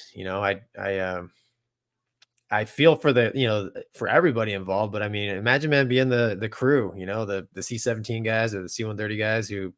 Well, and that's so a comment from the audience. Farmer Starter says, my brother's a C-17 loadmaster. Apparently they used high velocity chutes instead of the slower ones. So, I mean, that's speculation at this point, I mean, we don't know. I think you're right, Gonky. Does it matter why? No. The idea when you're throwing aid out the back of a transport aircraft, you want the aid to get to the right people and aid them. Yeah, and I guarantee you, even if they did make the mistake, I for sure guarantee you the people who are packing those chutes weren't like, let's use these today, because we know they're not going to work. That's not, that's not reality. It's just sad, but hey, the learn from it. Hopefully, I hope they're able to determine what happened so they can prevent it from happening again. That's the best you can do. Now they're talking about building from the U.S. like a floating port out there. To floating port, ship in supplies. I don't know if you saw that. No, I don't know how. What kind of floating port? Like a hovercraft, like a UFO? I don't. Floating in the water. Oh, we're talking C-17. We're talking C-17. Oh, okay. Like, wait a minute. Like they're gonna build a little water thing out there with your aquatic brothers, and they're gonna make some kind of platform, if you will, that the pirates are probably gonna attack. Yeah, put guns on it. That'll stop them. Yeah, maybe. Yeah, anyway, sad though. No yeah, bueno. Sad. Not good. All right, moving on to our next topic. 5 companies are competing for the Pentagon AI contract, and one of them might surprise you. And hit the button. So the Pentagon is looking for AI-guided planes with tactical early warning during a $6 billion overhaul program. And Gonky, why is Mover and Gonky Technologies LLC not getting some of the $6 billion? Have we figured that out yet? Because it seems. Yeah, I think we're definitely behind on this. Yeah. So basically it says they're looking for new artificial intelligence guided planes, offering 2 contracts for the Collaborative Combat Aircraft Project, part of a $6 billion program that will have at least 1,000 drones to the Air Force, deploy alongside the human piloted jets and provide cover for them, acting as escorts with full weapons capabilities, could also act as scouts for communications. Boeing, Lockheed Martin, Northrop Grumman, General Atomics, and Endural Industries have all taken up the challenge, not Gonky Industries, unfortunately. General Atomics supplied the Reaper and Predator drones, and they has deployed numerous occasions in the Middle East. And then Palmer Luckey, who founded Oculus VR. Boeing is the only company that has shown off its entrant, the Ghost Bat. It's between 20 and 30 feet long, is able to fly just below the speed of sound, travel more than 2,000 nautical miles. That is an incredible range. So basically, AI being the way of the future. Thanks, Doug. Gonky, there was another article, and we might just wrap that into this one, because I kind of want to hear your thoughts about this. We've talked about a pilot shortage. We've talked about both production, retention, recruiting, like all levels of pilot shortage. Do you then replace pilots with your AI wingman, and then you try to build an AI force with a smaller Air Force? Yeah, I see what you're saying. Is this the solution to another problem? It depends. I mean, could it work? on paper. Will it work? Who knows? Do they want to do it? Do they want to hit the press to test? I think you've got moral issues with taking the human out of the kill chain, and that is the concern I have at any point of this, is because I like the loyal wingman idea, right? I like the scouting idea, because even the loyal wingman idea implies consent to kill, consent to release. It's doing a mission as an extension of a human. Where I draw the line is where we start to get to autonomy and autonomous killing, because then you're taking out the human in the loop. Now, the counter argument to that is, well, what is a missile, right? Fire and forget. You've consented and it's going out and doing exactly what you asked it to do. But there's consent. It's when you have your loyal wingman, like at what level does it back up and you're no longer the one consenting, or how far does consent go? Is consent commander's intent, or is consent a real person in the cockpit that actually pulls the trigger and then allows it to go? Like, at what point are you causing that kill? Yeah, I don't know. And I I would venture to say they probably don't, I don't think anybody knows at this point, because they're, that this technology is still in the future, kind of. Yeah, but dude, it's technology that rolls quickly. It does. It starts going exponentially. Some of this, sorry. Well, I was going to say the ghost bat's already existing, and we only know what they're telling us. We don't know what's happening behind the vault, and we wouldn't talk about it anyway. But in the vault, what technologies are there? Yeah. And are these questions being answered? Well, anytime a new technology is fielded, it's always, there is a little bit of learning on the fly. Like, I'm sure when the Raptor first came on the scene, the tactics they employed are vastly different than what they're doing now, because over time they learn what the airplane and the technology can do.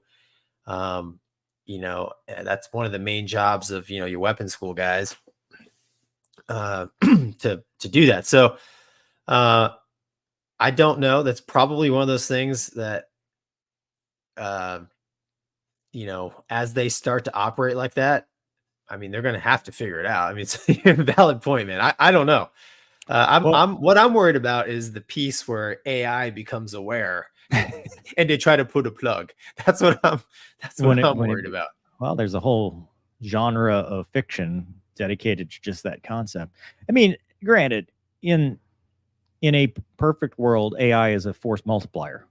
Right. When you have AI that can make split-second calculations for you, that can find, fix, target, track everything on the battlefield, that can go out and sacrifice itself so that we don't lose any humans.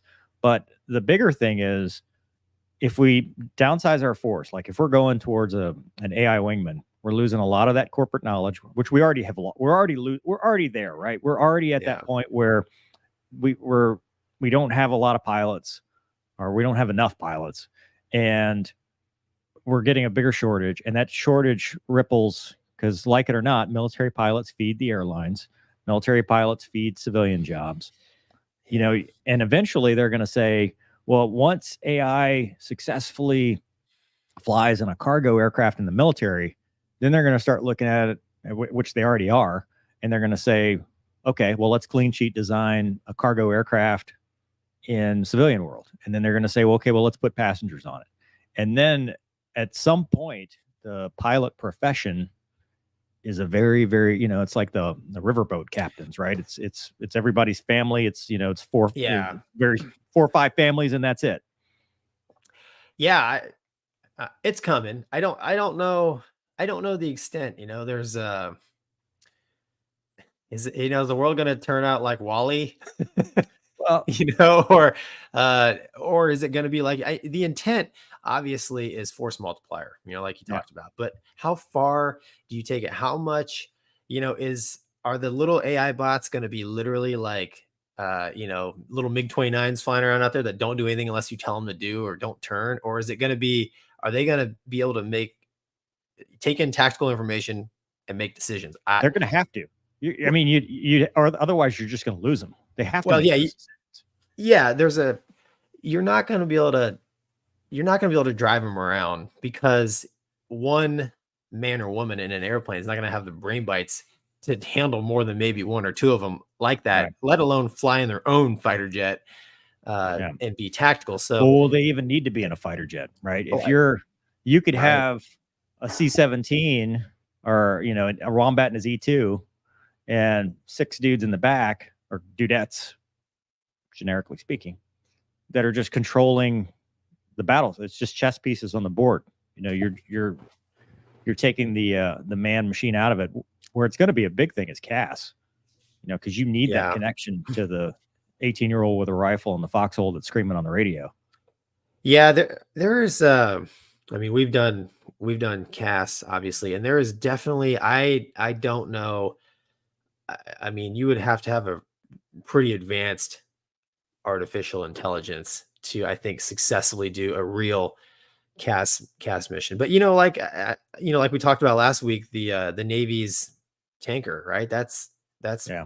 that's pretty much entry level AI, and I think in that capacity it will be fine. But when you're talking about tactical stuff, I don't know where the line is going to be drawn, and for sure, man, it's not going to be all doped out like day one when they Oh, like, no, okay, no. hit the It'll be go a button. gradual. I mean, it will be a gradual process, but one day you'll be like, hey, whatever happened to elevator operators? You know, I mean, we do that now, right? You know what I'm Yeah. saying? Like, eventually it's like, well, hey, didn't we used to have people that operated these things? Yeah. You I really know? do. I really do think the pilot profession is probably going to go away. Not completely, but I think there's a large, people always say like, oh, I want a pilot if there was skin in the game. But for No. sure, dude, for sure, the first time, like, I don't know, Ryanair buys a remote control plane, puts seats in it, and charges $3 a ticket to go somewhere, and it's full. What are you Dude, gonna- people will sit on an airliner that doesn't recline with Oh, seats that are this far apart with They'll non-reclining seats for They'll hours just stand, to dude. save. Yeah, You know, I mean, I personally would prefer not to, right. but yeah. Okay. Yeah. I And don't know, then man. Pete says Pete's got a good point. Is whatever happened to the flight engineers? Yeah, Yeah, exactly. exactly It's what I'm funny, saying. I was in training like last year, and one of the guys teaching, he was an older gentleman, and he's like, this two pilot stuff is nonsense. We used to have voice activated cockpits back when I was flying. I'm like, what are you talking about? He's like, I would say coffee, and it would just appear. He's like, I would say set the thrust at whatever, and it would just get set. Which he was referring to the flight engineer, right? And the other So- part to this too is the more it takes, and this is less about aviation and more of a general commentary, but the more the technology takes over, the dumber our civilization becomes. Yeah, The idiocracy becoming a reality. I mean, Yeah. you remove pilots from the equation, you're removing corporate knowledge, and then it becomes engineering knowledge, and then it becomes actual corporate knowledge. Look at the transition of a certain company that has been in the news constantly when they merged and took the engineers out of the equation and put the accountants in charge. Dude, that's a safety Yeah. thing at some point. Yeah. Because then it becomes what's our dollars and cents? You know, how do we? Because a pilot has skin in the game. He's not putting, it's the old adage, about Air Force One, right? Like, how do you deal with flying around in a perfect world? How do you deal with flying around, the leader of the free world, quote unquote? And they said, well, it's easy. If I make it there safely, president's going to make it there safely. I don't Right. care about what's in the back. I care about me getting there. Take that out. Now it's like, I'm sorry, Hal. We can't do that today. What are you I'm doing? I'm not starting the APU, and we're not going into the Hudson. Yeah, Goodbye. Our current structure, the way we do air travel, I don't think will work with autonomous airplanes. But I'm not too naive to think that structure could be overhauled to where it could work. But I don't want it to happen. I just, like you said, man, there's no more, elevator rides are autonomous now. So Yeah, and you still get stuck. It sucks. You just, Bob says Gonky Industries could handle this with humans for half as much. Seriously, have to keep humans behind the trigger. well, you take the, you take the, I don't know, you take the humanity, if Mhm. there is humanity in war, right? And that's the, if it's, if it's just, you're smashing machines out there, the world, I think, could end up being a pretty violent place, or, people could end up being pretty violent with one another. But the historical arguments of going from spears to knives to guns to machine guns to missiles to bombs, like we always make this argument of you're taking the humanity out, right? Where's the humanity when it's, you're sitting in a cockpit at 30,000 feet and you're bombing terra firma? Yeah. I mean, Yeah, I it's feel valid. like these arguments evolve and eventually we'll justify it just to justify it. And, we'll say, well, it should be. But yeah, what you're saying is at the end of the day, when you strip it all away, we're just people out there still fighting one another. Yeah. Yeah. From Desert Storm 91, like that was the first time war was really televised, like almost live, right. and like the effect that it had on people, it almost desensitized people a little bit. I mean, you could even now, like if I see FLIR footage of like guys getting just obliterated by 20 Mike, it doesn't really bother me anymore, because I've been desensitized to it a little bit. Yeah. But if you would have showed that footage, 60 years ago to people, they would have been like, oh my gosh, so I don't know, man. Yeah. From the audience, MJ says, would you want to be judged in a court by an AI written by people you don't know with motivations you're not aware of? Humans aren't perfect nor always objective, but taking them out of key decision changes dangerous precedent. I agree with that. 100%. And Gonky, I sent you what AI thinks you look like, and it was a woman. Yeah. I mean, it now. Hey, what did it say Mover look like? I haven't tried it. You didn't I send don't me that AI one. myself. No, I don't. I'm not a vanity AIer. You should have done it for comparison. Aaron says, I think a lot of people in the Pentagon need to read John Boyd's biography. Yeah, well, you know, a lot of books. Blake says, what about those flights that high winds push them over 800 miles an hour? How would AI react? Well, it's ground speed. Ground speed, So yeah. AI would do exactly what the FMC does, which is calculate the descent a little bit sooner. You know, trust me. That is not the airplane's already doing that. Yeah, the airplanes. I mean, the technology is here today. The airplane can fly itself, land, stop, all that. It's just, you know, and like we're talking about CAS, the real time decision making, the pace, if you will, of what's going on changes. And I don't know if can you write code for that? I don't know, man. Well, you're paid for the outside of the box thinking, right? You're paid for when things go wrong and being able to problem solve outside of what humans can do. So on that note, I was watching a little thing with Elon about AI, and he was saying like the AI technology they have now can like write poetry better than like the greatest poets. I mean, I like it, that level of intelligence. I think we're rapidly going to it. You know what I'm saying? Like, so I don't think it's outside the realm of possibility that artificial AI could figure it out. It's just hard for me to wrap my brain around it. And at the end of the day, it's still artificial. I still think that there needs to be a living being in that process somewhere. Somebody with skin in the game. That's all. Yeah. Like, I don't think I don't like it with remote piloted, you know, even if there's no AI and it's just a remote piloting or where it's just a dispatcher that's flying the drone. Like, you take the pilot out of the loop and okay, well, I'm going to go get a cup of coffee. Good luck, guys. Yeah. I don't like it, man. I don't like it at all. All right, moving on. Canada is reinvesting in the CF-18. I didn't see this one. Which, Doug, not sure why that's not working. So they're putting money back into their legacy. Yeah, so it says Canada's decision to sustain its CF-18. Oh, there it goes. There it is. I can see it. Reflected its commitment to modernizing air defense capabilities amid challenges highlighted by a critical report commissioned by the Department of National Defense. They have awarded 211 Canadian, 157.3 million US sustainment contract to support the Royal Canadian Air Force's CF-18 fighter jet is ordered to maintain the fighter's operational readiness until the country's ordered F-35s were delivered. It operates nearly 138. I don't know what nearly means. That's a very specific number to be nearly. So they're going to get avionics weapon system supply parts as needed and provide end-to-end supply chain services. And also the service life extension through the Hornet extension program. I don't know what it's called. We've got to scroll just a little bit down. But service life extension program. Yeah. So Gonky, I wanted to talk to you about. Thanks, Doug. That's enough to get us going.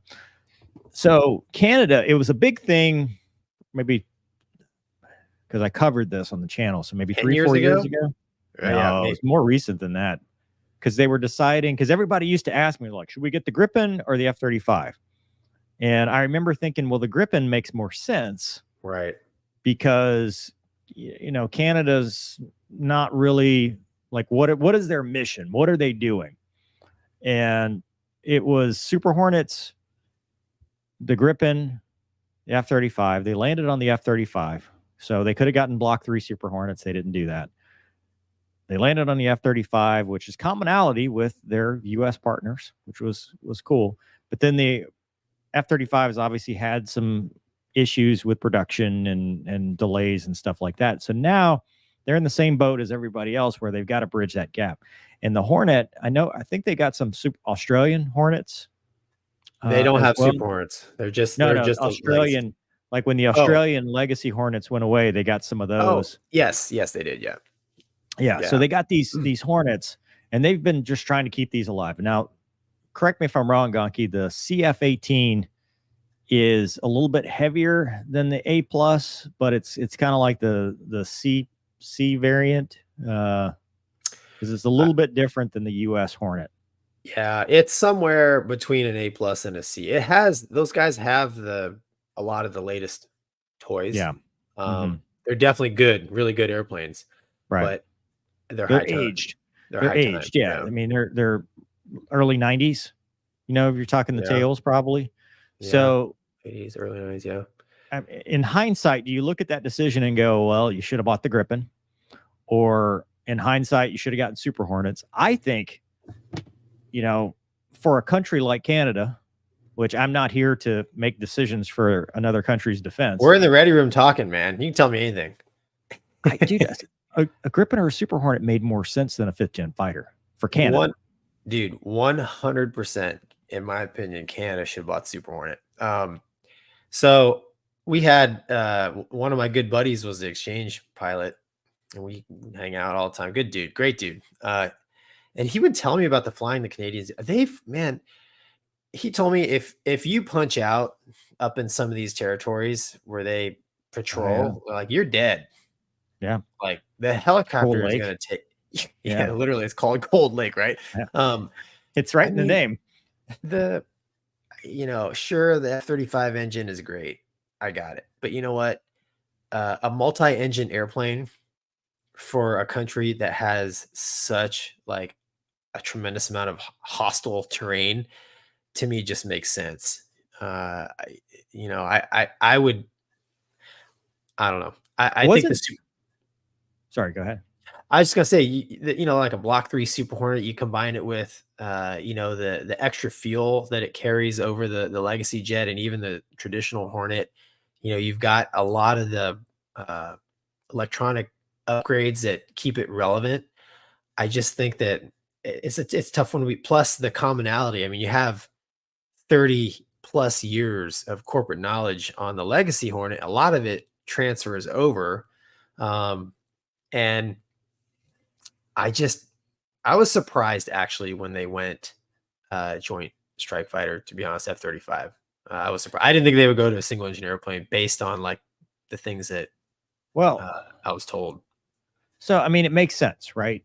In some ways, what made me think of it wasn't when they were doing the decision, wasn't the two little boys talking about the F-35 and the Super Hornet? Wasn't that part of their, wasn't that a commercial that they were using to try to sell the Super Hornet over the F-35? Because the kid's like, it's invisible. And for sure. Wasn't that part of when they were making that argument? Yeah, it's been several years, but clearly there was a lot of politics going on. Well, what I was going to say is the reason I think in some ways it makes sense, even though I don't think Canada day one of the war is going to need a 5th gen fighter. That's not how they have operated. I mean, they're one of our strongest allies. They're going to be there, but do we need, we've argued this before on this channel about, do we need all 5th gen or do we need the workhorse Block 3 Super Hornet kind of stuff? But I understand their argument of don't call them a small country for the love of God.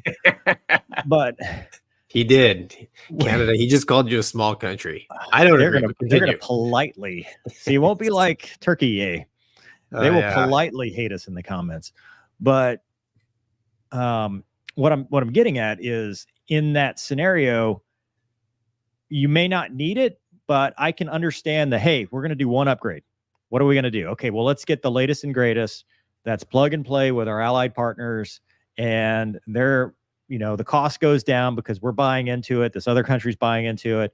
And it's like when you buy the latest and greatest computer, right? You try to future-proof it by buying the highest end, even though that might not necessarily be what you need, versus what they actually needed was, okay, we just need our CF-18s are getting old. What are we going to replace them with? Block 3 Super Hornets. There you go.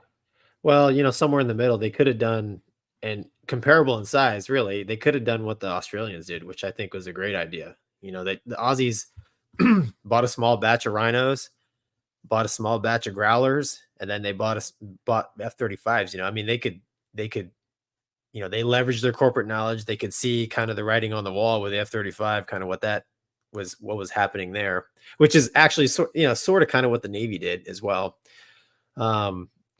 But I mean, I don't know, man. I just, if I was a Canadian fighter pilot, I would prefer a multi-engine jet flying, the way that they fly. But to me, it makes sense that we better keep some of these older Hornets around, because I mean, they're still relevant. The whole talk of, 4th gen fighters aren't relevant in a modern battlefield, in my opinion, is only valid at the very, very beginning.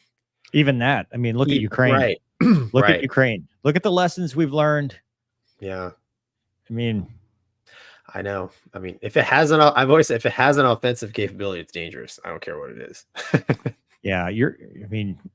Airspace saturation, electronic attack, all the, surface to air missiles, SEAD, everything. Yeah. It's going to be like, I think we're learning a lot about modern warfare in the current conflict, and drones. Yeah. Well, everything you talked about, all the Trons in the air, guess what? You're going to merge. You better have a gun. Or the gun pod. Yes. Yeah. And rounds. Yeah. All right. More than 150. Yeah, exactly. So is that what you got, Doug? Yeah. That is correct. We've in the time we've been doing this show, the F-22 has gone from rolling retirement to the Air Force's top priority. Right. So basically, if you go down to the article there, Doug, so they obviously have only 183, and they were talking about cutting 32 of the early model the older F-22s, the old Raptors, the older block. But now they're talking about upgrading, and this is wildly speculative, right? This is not.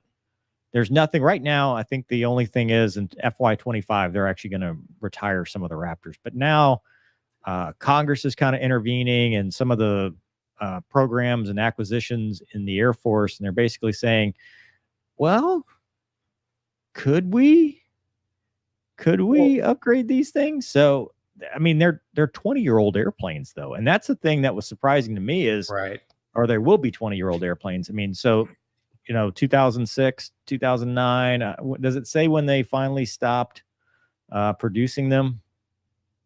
It says the older ones were in the late 90s and early 2000s, but I don't know if it says exactly how, but it doesn't matter.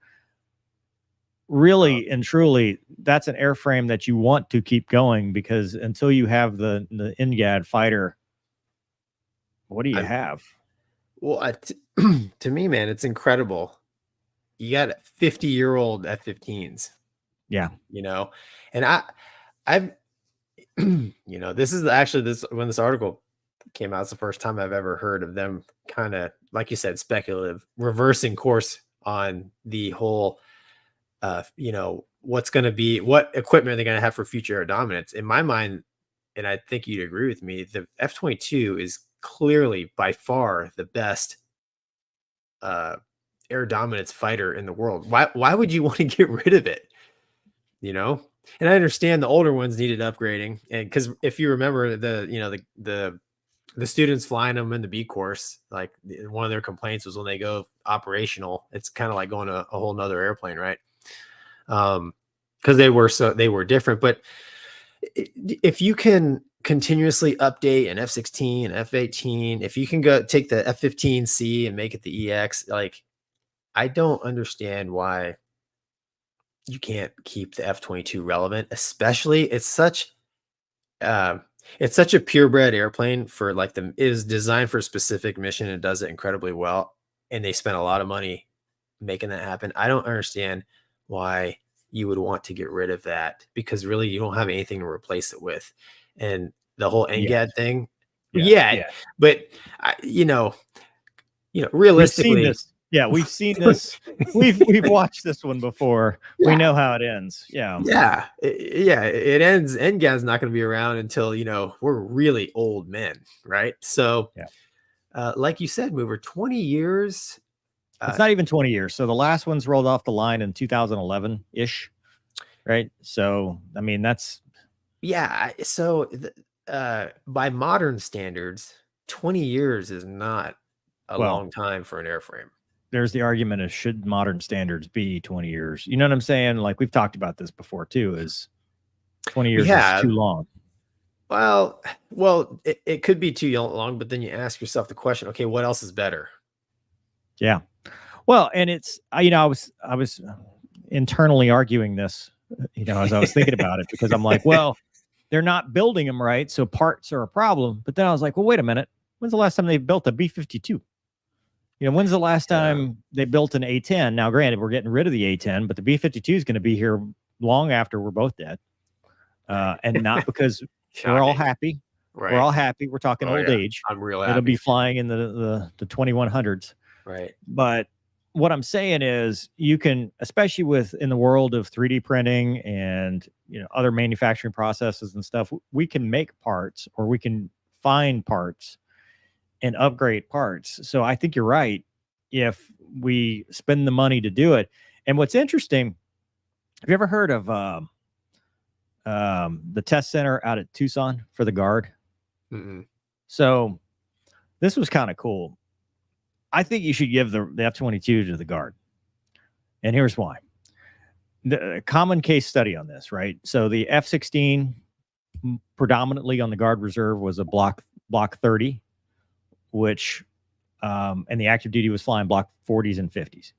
And the time to do an upgrade for the active duty on the block 40 and 50, because they had to go through standard supply chains and standard contracting and stuff like that, took far longer than the Guard Reserve that went to the test center at Tucson, and they would contract out using Ingria money or other reserve specific Guard specific money, and they would upgrade the jets. They would call it the SCU. And you could get a new SCU software update pushed faster than the active duty can. Now, I think there's a lot more parity now than it used to be. I mean, we're talking 15 years ago I'm talking about. But my point is, in some ways, it's better to hand these jets off and say, well, if we don't want them anymore, we'll give them to the Guard, because we do have a problem in the Guard right now, because a lot of Eagle squadrons are starting to go, well, what's next? And they haven't officially said EX or F-35 or whatever. So there's a kind of, in fact, they just turned one of them into a cyber unit, which is like, they went A-10s to cyber. But what I'm saying is you give them to the Guard where they have a little bit more flexibility to keep updating and upgrading these jets if the active duty doesn't want to spend the money on them and they want to start transitioning towards the next fighter. It's a perfect scenario for that. But I agree with you, from a national defense side of things, you want those to remain in your inventory whether they're frontline or somewhere, because that technology is still going to be relevant. And that jet was so far ahead of its, I mean, dude, that thing is still it's incredible, cutting edge today and can Yeah. still be upgraded. I think the big problem is they only made 183 of them. I mean, at some point, you know, at some point you're going to start cannibalizing stuff, right? And what was it? They were supposed to build 700 plus of them, right? They were supposed to replace all the Eagles with them, right? So I mean, if they would have done that, no chance they're going to retire them. But I don't know, man. I don't know. I don't see why you'd retire your best horse when I think I'd argue it's in the air-to-air game. It's probably in its prime. I'm in my prime.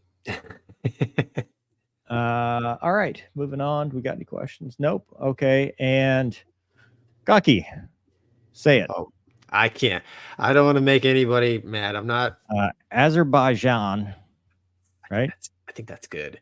Azerbaijan. Russian, I can say that one. A traditional Russian ally snubbed Moscow's latest fighter jets for competitors from Pakistan and Turkey.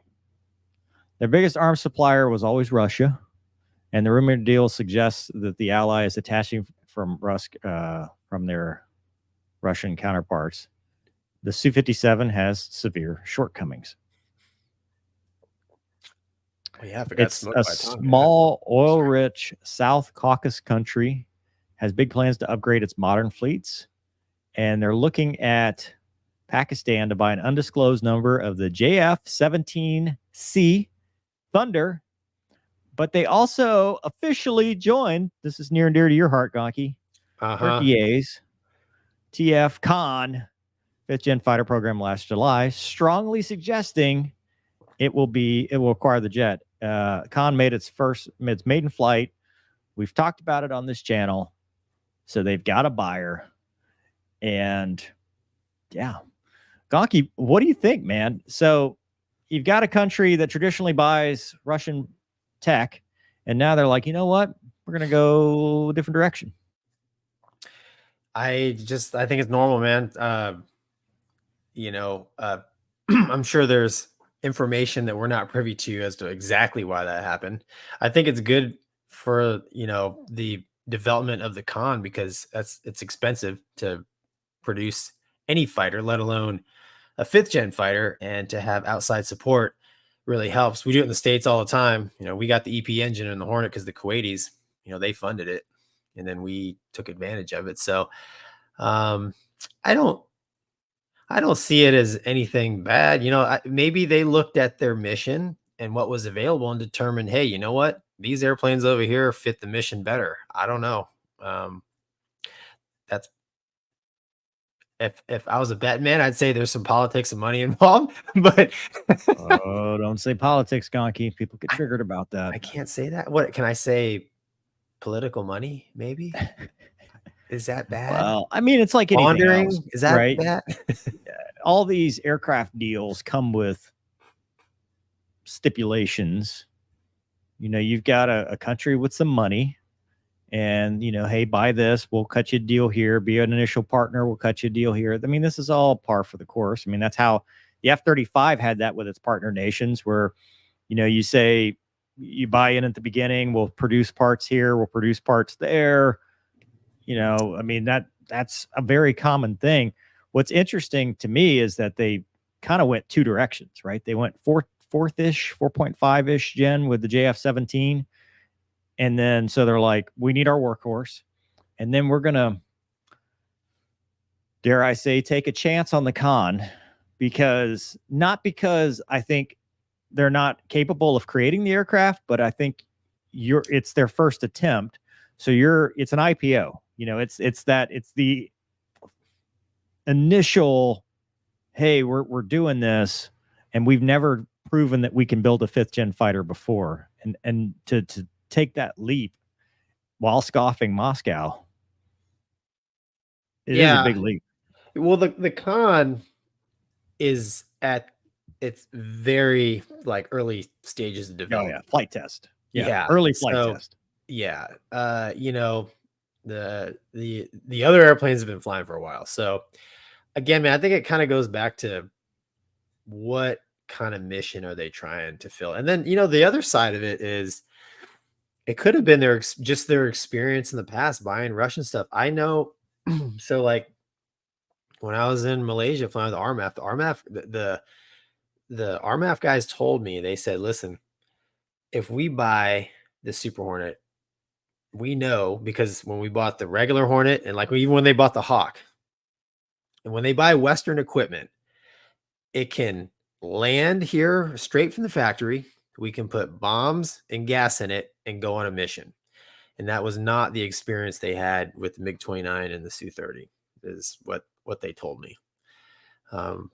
But, you know, politics are involved and you get what you get. You know, these were operators. These were, you know, just other fighter pilots like me and you talking, and that's what they told me. So who knows, man? They may have had a bad experience with Russian equipment.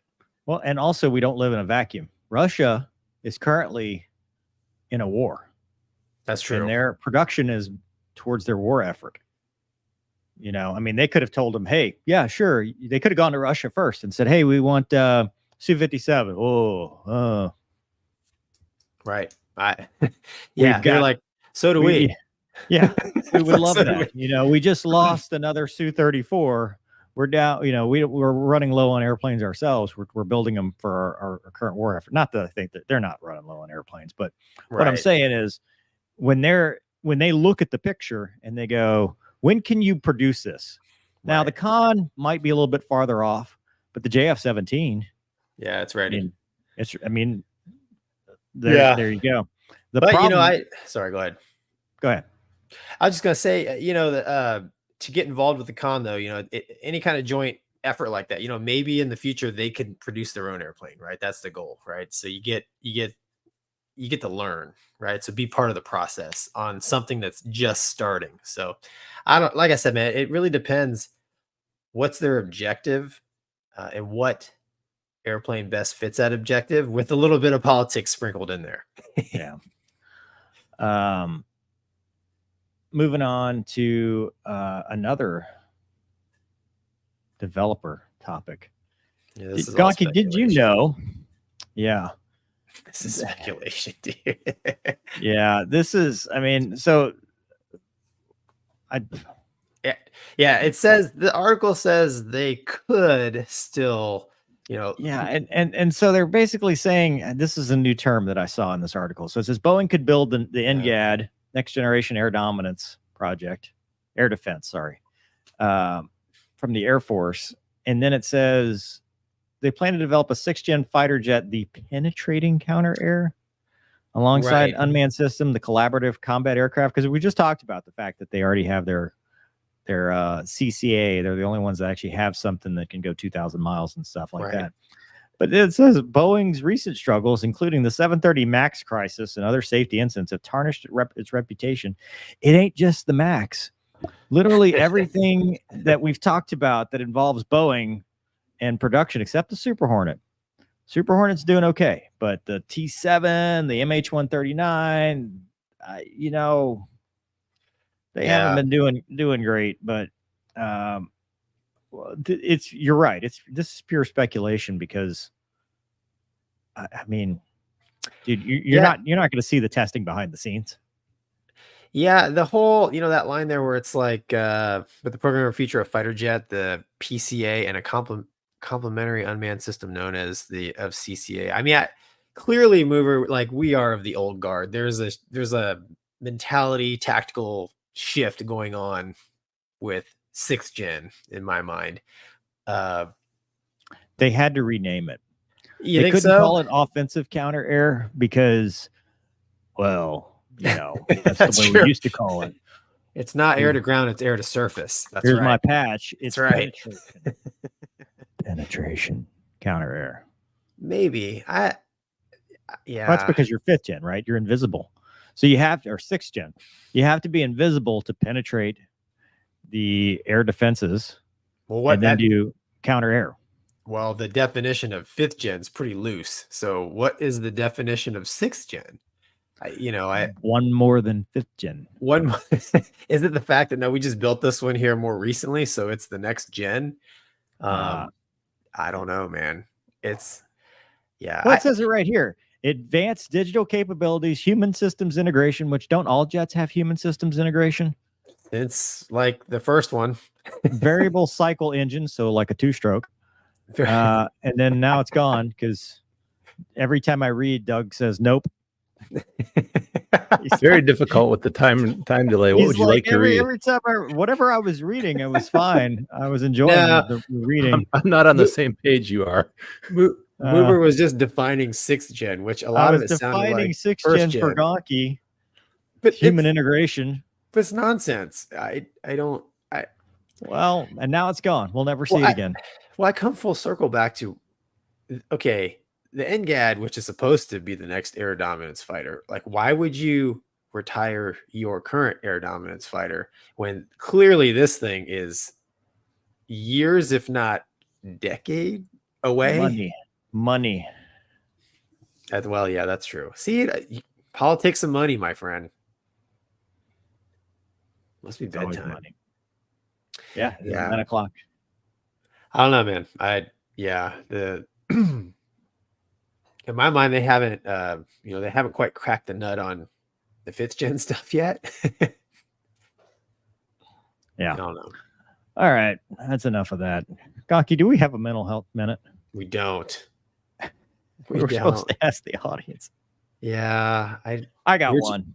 We're too busy talking. No, dude, here's the mental health minute for this week. Wait a minute. You had one, didn't you? I don't. The whole time. I just thought about it. You know what it's going to be? I'm all ears. She's just got her. Here's the thing. Adopt, don't shop.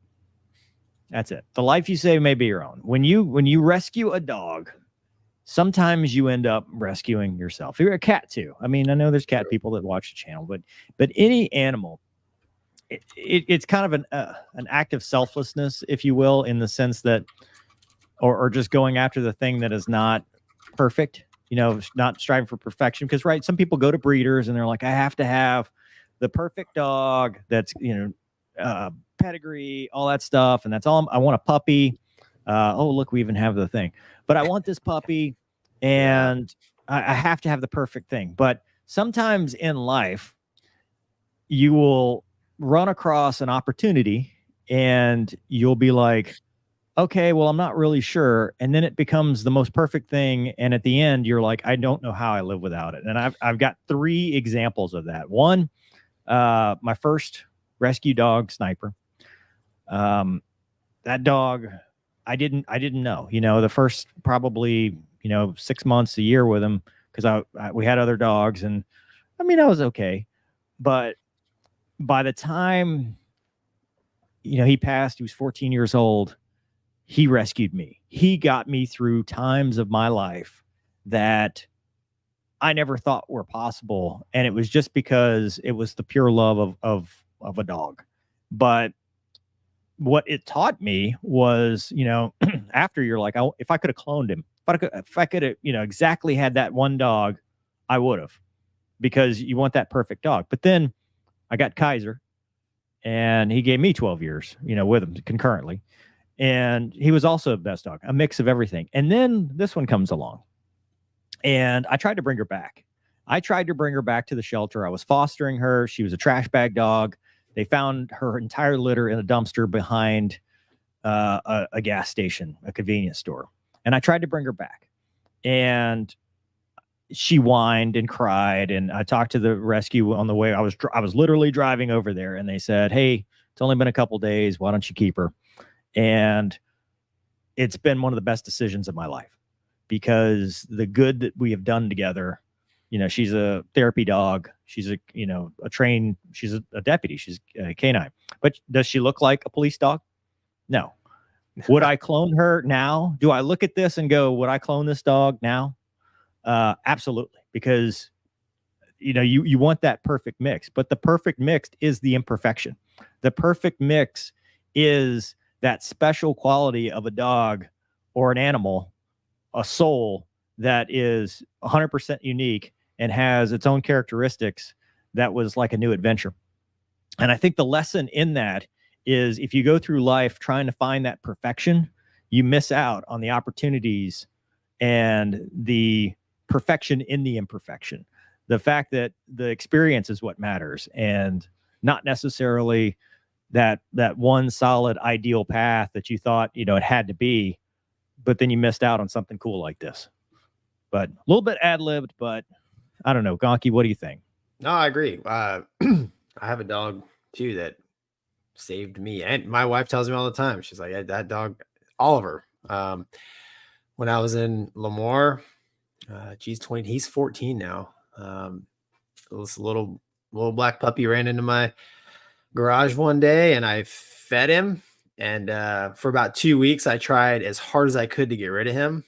And my wife, she won that battle, so we kept him. But like you said, you know, we didn't have kids for a long time. We had a hard time having kids. And I mean, Mover, you said a lot of really good stuff. For me, kind of what having Oliver, it makes you selfless, right? So it's not all about me anymore. You know, you got to take care of this little guy, but actually he's taking care of you, because guess what? If you're self-absorbed all the time, that can take you down some pretty bad places, right? So,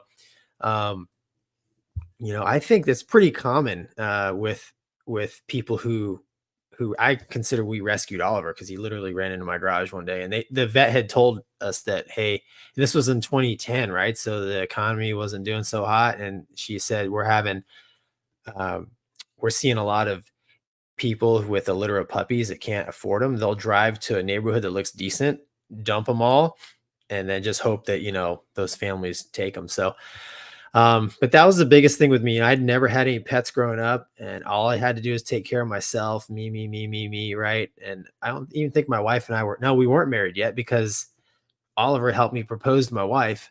It really gave me a lesson in, you know, it's not all about me, because, you know, I had to take care of him. He was just a little puppy when we got him. And you know, the little dog, he's a bit of a legend. I mean, he has a puppy passport. He flew, he only flies business class international. He flew in the airplane. Will you adopt me? He flew in the airplane with us on Lufthansa all the way to Malaysia, business class all the way back. Just a great dog, man. And like you said, you can't, you know, and I have kids now, and, you know, both my two kids are completely different, special in their own ways. And, you know, I think dogs are the same way. Like Oliver, definitely, you could clone him, but I'm not sure he'd be the same dog. You know what I'm saying? Like his spirit and personality, and it's just awesome, because I don't know, it helped pull me out of my self-absorbed fighter pilot way of living. Yeah. Doug? God, man. I like dogs. I like cats too. Delete.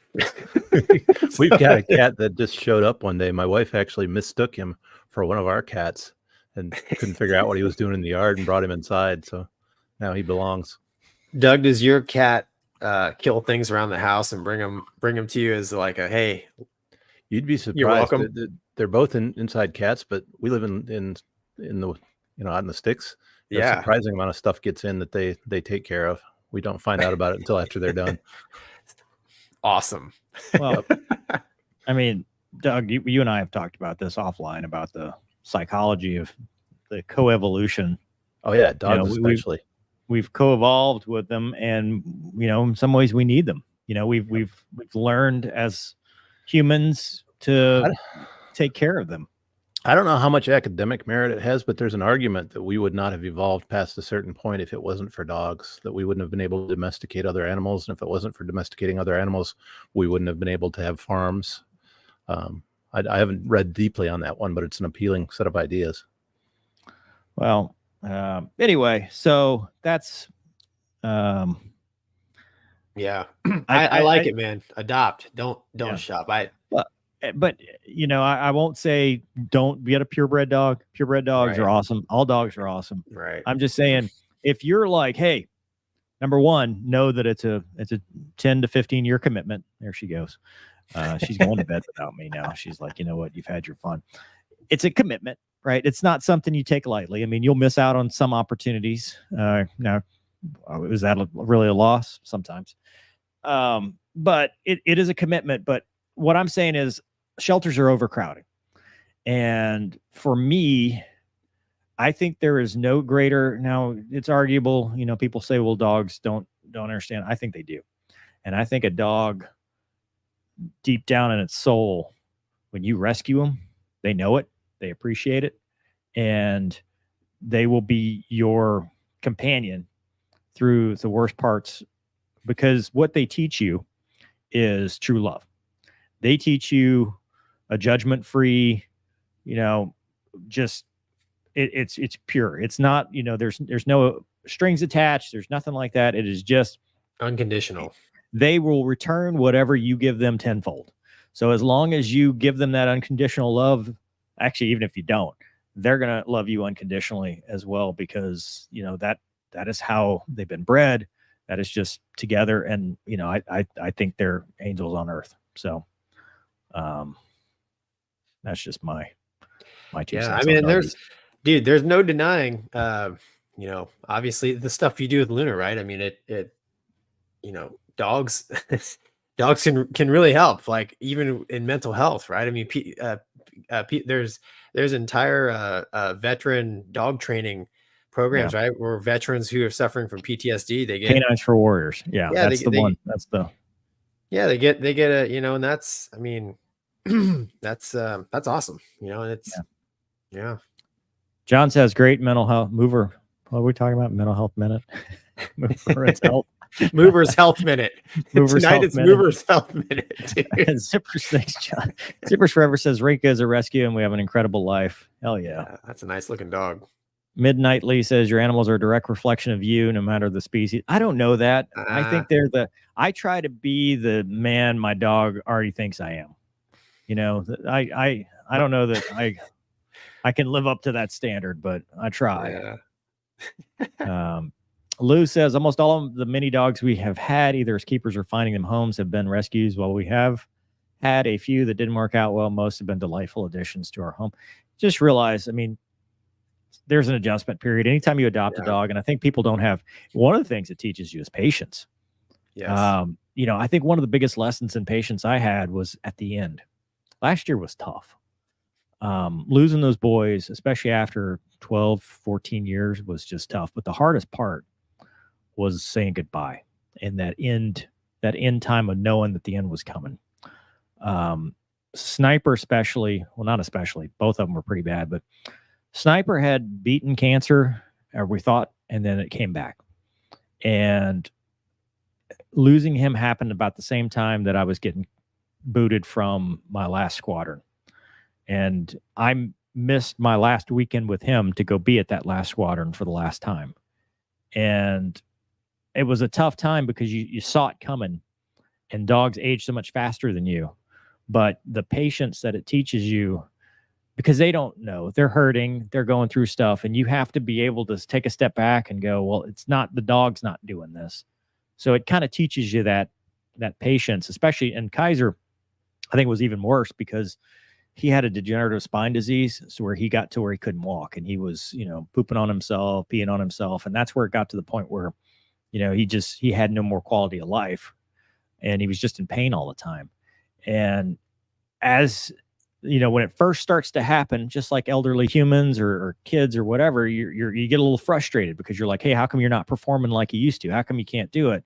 And how come, you know, you're in pain, you're snapping or whatever, but it teaches you that patience. So even though it's a very hard experience, it's still, you know, you have something to learn from it, and it still makes you a better human. Empathy.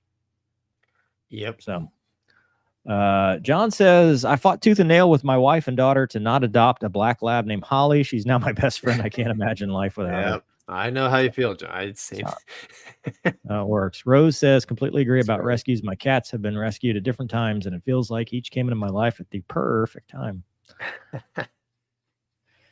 MJ says, absolutely mover. Always had rescue cats. Our last boys' brothers were left with their litter, locked in an abandoned car at 2 weeks old. They gave us 28 years of love and repaid our active adoption $1,000. 28 years. Wow. I didn't know cats live that long. Wow. Wow. Thanks, man. Kate says, mover the mental health minute topic our hearts need going to do. Yeah. And people have asked me why I have not adopted again. And it's because of the work we're doing right now. With Luna being a working dog, essentially, I don't feel like it's fair to leave another dog at home. And I don't want to leave Luna at home because that defeats the purpose of all the training and stuff that we've done. It might change eventually, but for right now, the wounds are still kind of fresh. And I feel like just focusing on her training, focusing on her mission to help people and to bring joy to people's lives is more important than having a dog. Don't think I haven't thought about it. I've constantly, things are popping up on my feed of rescue dogs that need a home. And I'm like, and it just hasn't quite been there yet. And Pete says, be the person your dog thinks you are, or be the dog your person thinks you are. Right? No. Okay. What do you think, Gonky? Yeah. What we got to talk about this. What? Yeah, we got to talk about this. Oh, yeah, real quick. So we've got 2 more weeks of DCS before Gonky needs to go back to. Oh my gosh, that's right. You get back another into 5 hour. Yeah, he needs to step to his. My neck already hurts. Yeah, but this week, so we didn't have enough for individual videos because it's just one set each. Yeah, but we did Tomcat with Gonky and the Tomcat versus me in a Big 29, and then we did Hornet, and then we did Su-27. A Su-27. And I don't want to ruin it too much, but it is funny. Yeah, I think it's going to be funnier on your channel because it's all a good time, man. Mr. What's My Speed? Oh no. Yeah. I was having a little too much fun with that. For my subscribers, you will get the extended version with Gonky yelling, "What's my speed?" and Jester actually responding. I don't know how you timed it every time. You had no idea. I thought it was actually responding to my voice. That, ladies and gentlemen, is how superstitious behavior develops. It wasn't I thought it was responding to me because it did it like 2 or 3 times. Gonky got conditioned by the AI. This is news to me. Yeah, the AI is smarter than Gonky. Dude. Hey, What's but my you know speed? what? Dude, we've got a voice message. Man, we're gonna be here late. Okay, listen. All right, hit it, man. All right. Hi, Mover, Gonky, Doug, and today's guests. Love the show. I've been listening to it for a long time now. I'm a current student from the Netherlands. Next year I'll be starting a master's degree in aerospace engineering, hopefully in the direction of propulsion and flight performance and dynamics. I've always wanted to become a fighter pilot since I was a very small kid. However, recently the Dutch Air Force has told me no to becoming an officer in the Dutch Air Force, therefore ending my dream to become a fighter pilot. Do you think it's still feasible for me to become a test pilot for jet fighters for companies such as Boeing, Lockheed Martin, Saab, Airbus, etc., with my master's degree without having experience in the armed forces or having been a fighter pilot? Thanks. I don't know about Saab, but I think the others are possible because you can go to the National Test Pilot School and you can be a test pilot. I mean, there's the guy on YouTube that is a test pilot. Yeah, so you could Seguin. Yeah, anyway, go ahead. Yeah, you could. I mean, you can do anything's possible. Generally speaking, if you at least don't go to test pilot school, you have to do that. And you have an engineering background, which you're getting. Those are kind of the 2 big ticket items. If you're going to go be a test pilot for fast jets, I would be very surprised if they would take somebody that didn't have fast jet experience from the military. Yeah. Just because it's more of, you just can't, I hate the term, but you can't buy that experience. But it's not to say I don't think you could maybe be a test pilot for transport category, but I could be wrong there. I mean, I got a buddy that's a test pilot at Airbus, and he was a Navy guy. He flew the TACAMO, went to test pilot school, and he's doing that. But You know, who knows, man? He's not a fighter guy. He's not a fighter test guy. So he went to civilian test pilot school. No, he went to Navy test pilot school, but he was at TACAMO. He flew the it's like the Navy's 707, the big jet. Yeah. But I don't know. Who's to say? You know, your timeline. I mean, that's years in the future. I think Saab's going to be tough because, you know, they're already, you know, I mean. Well, the real problem is, you know, when you put your app in, it's going to be with other apps, most likely. And they're just going to try, they should, right? They should be like, okay, who has the most experience, best fit for this job? They're going to pick those. And, you know, if you have, you know, if you're looking to, you know, be a Gripen test pilot and you show up with an engineering master's and 5,000 hours in fast jets and whatever, I mean, it's hard to beat that. Without 5,000 hours in the Gripen. I mean, well, Saab is going to be specific. I can't imagine Saab's going to be, unless it'd be very rare for them to go outside of their own country, right? For that. So that would be a tough one. For Lockheed and Boeing, I think it just depends. Yeah. I mean, there is the National Test Pilot School, though. So it is a civilian. There is the option to go as a civilian. So I'm not going to say no. I'm just going to say make them tell you no. Make them tell you no, yeah. And hey, you know, there's literally hundreds and hundreds of thousands of engineers on test programs, not flying, doing cool stuff, right? So SpaceX, man, go to space. And sometimes, right, Mover, correct me wrong, I mean, they got engineers on board the flight, right? Monitoring data, all kinds of stuff on the bigger airplanes. Test engineers, right. Flight test engineers. Yeah. Good luck to you, though, man. I mean, like Mover said, make them tell you no. Yeah. Well, just like I did this morning, the beginning of the show, it's Monday, dude. Mondays roll up quick. Mondays, you're killing me, man. My wife woke up this morning. She's like, "Oh my God, it's Monday again, isn't it?" I'm like, "That's right, baby." Yeah. Monday plus daylight savings time jet lag. Oh, that's it, Doug. Daylight savings time. That's why. RPIO corrected everybody. It's saving time. There's no S. Daylight saving time. Daylight saving time. Okay. I don't know if that's true, but that sounds true to me. It's like aircrafts. Can't say the S. You know what? It's move the clock time. How about that? Mover ruins clocks. Yeah, that made it. Doug, you're right, man. That made Sunday painful because I got up at 4 and I looked at the clock. I'm like, why does it say 3? 3.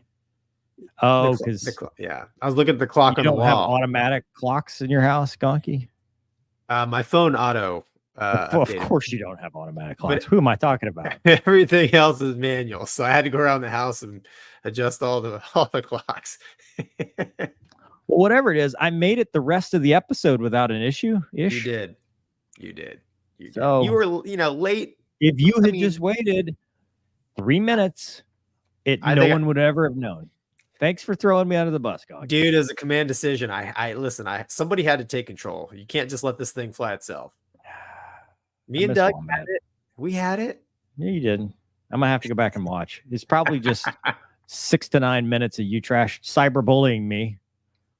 I'm gonna file a complaint against you, dude. Maybe, possibly. Ultimately, we had about 18 seconds of stream without you. Yeah. What were y'all doing? Forgetting to push the button. We were doing the intro, man. We sat and watched the intro together. We did sit and watch the intro together. That's true. I can't wait. All right. Well, it is what it is, man. Watching, listening, being a part of our show. We'll see you next week, and I guarantee it won't be any better. See ya. See ya.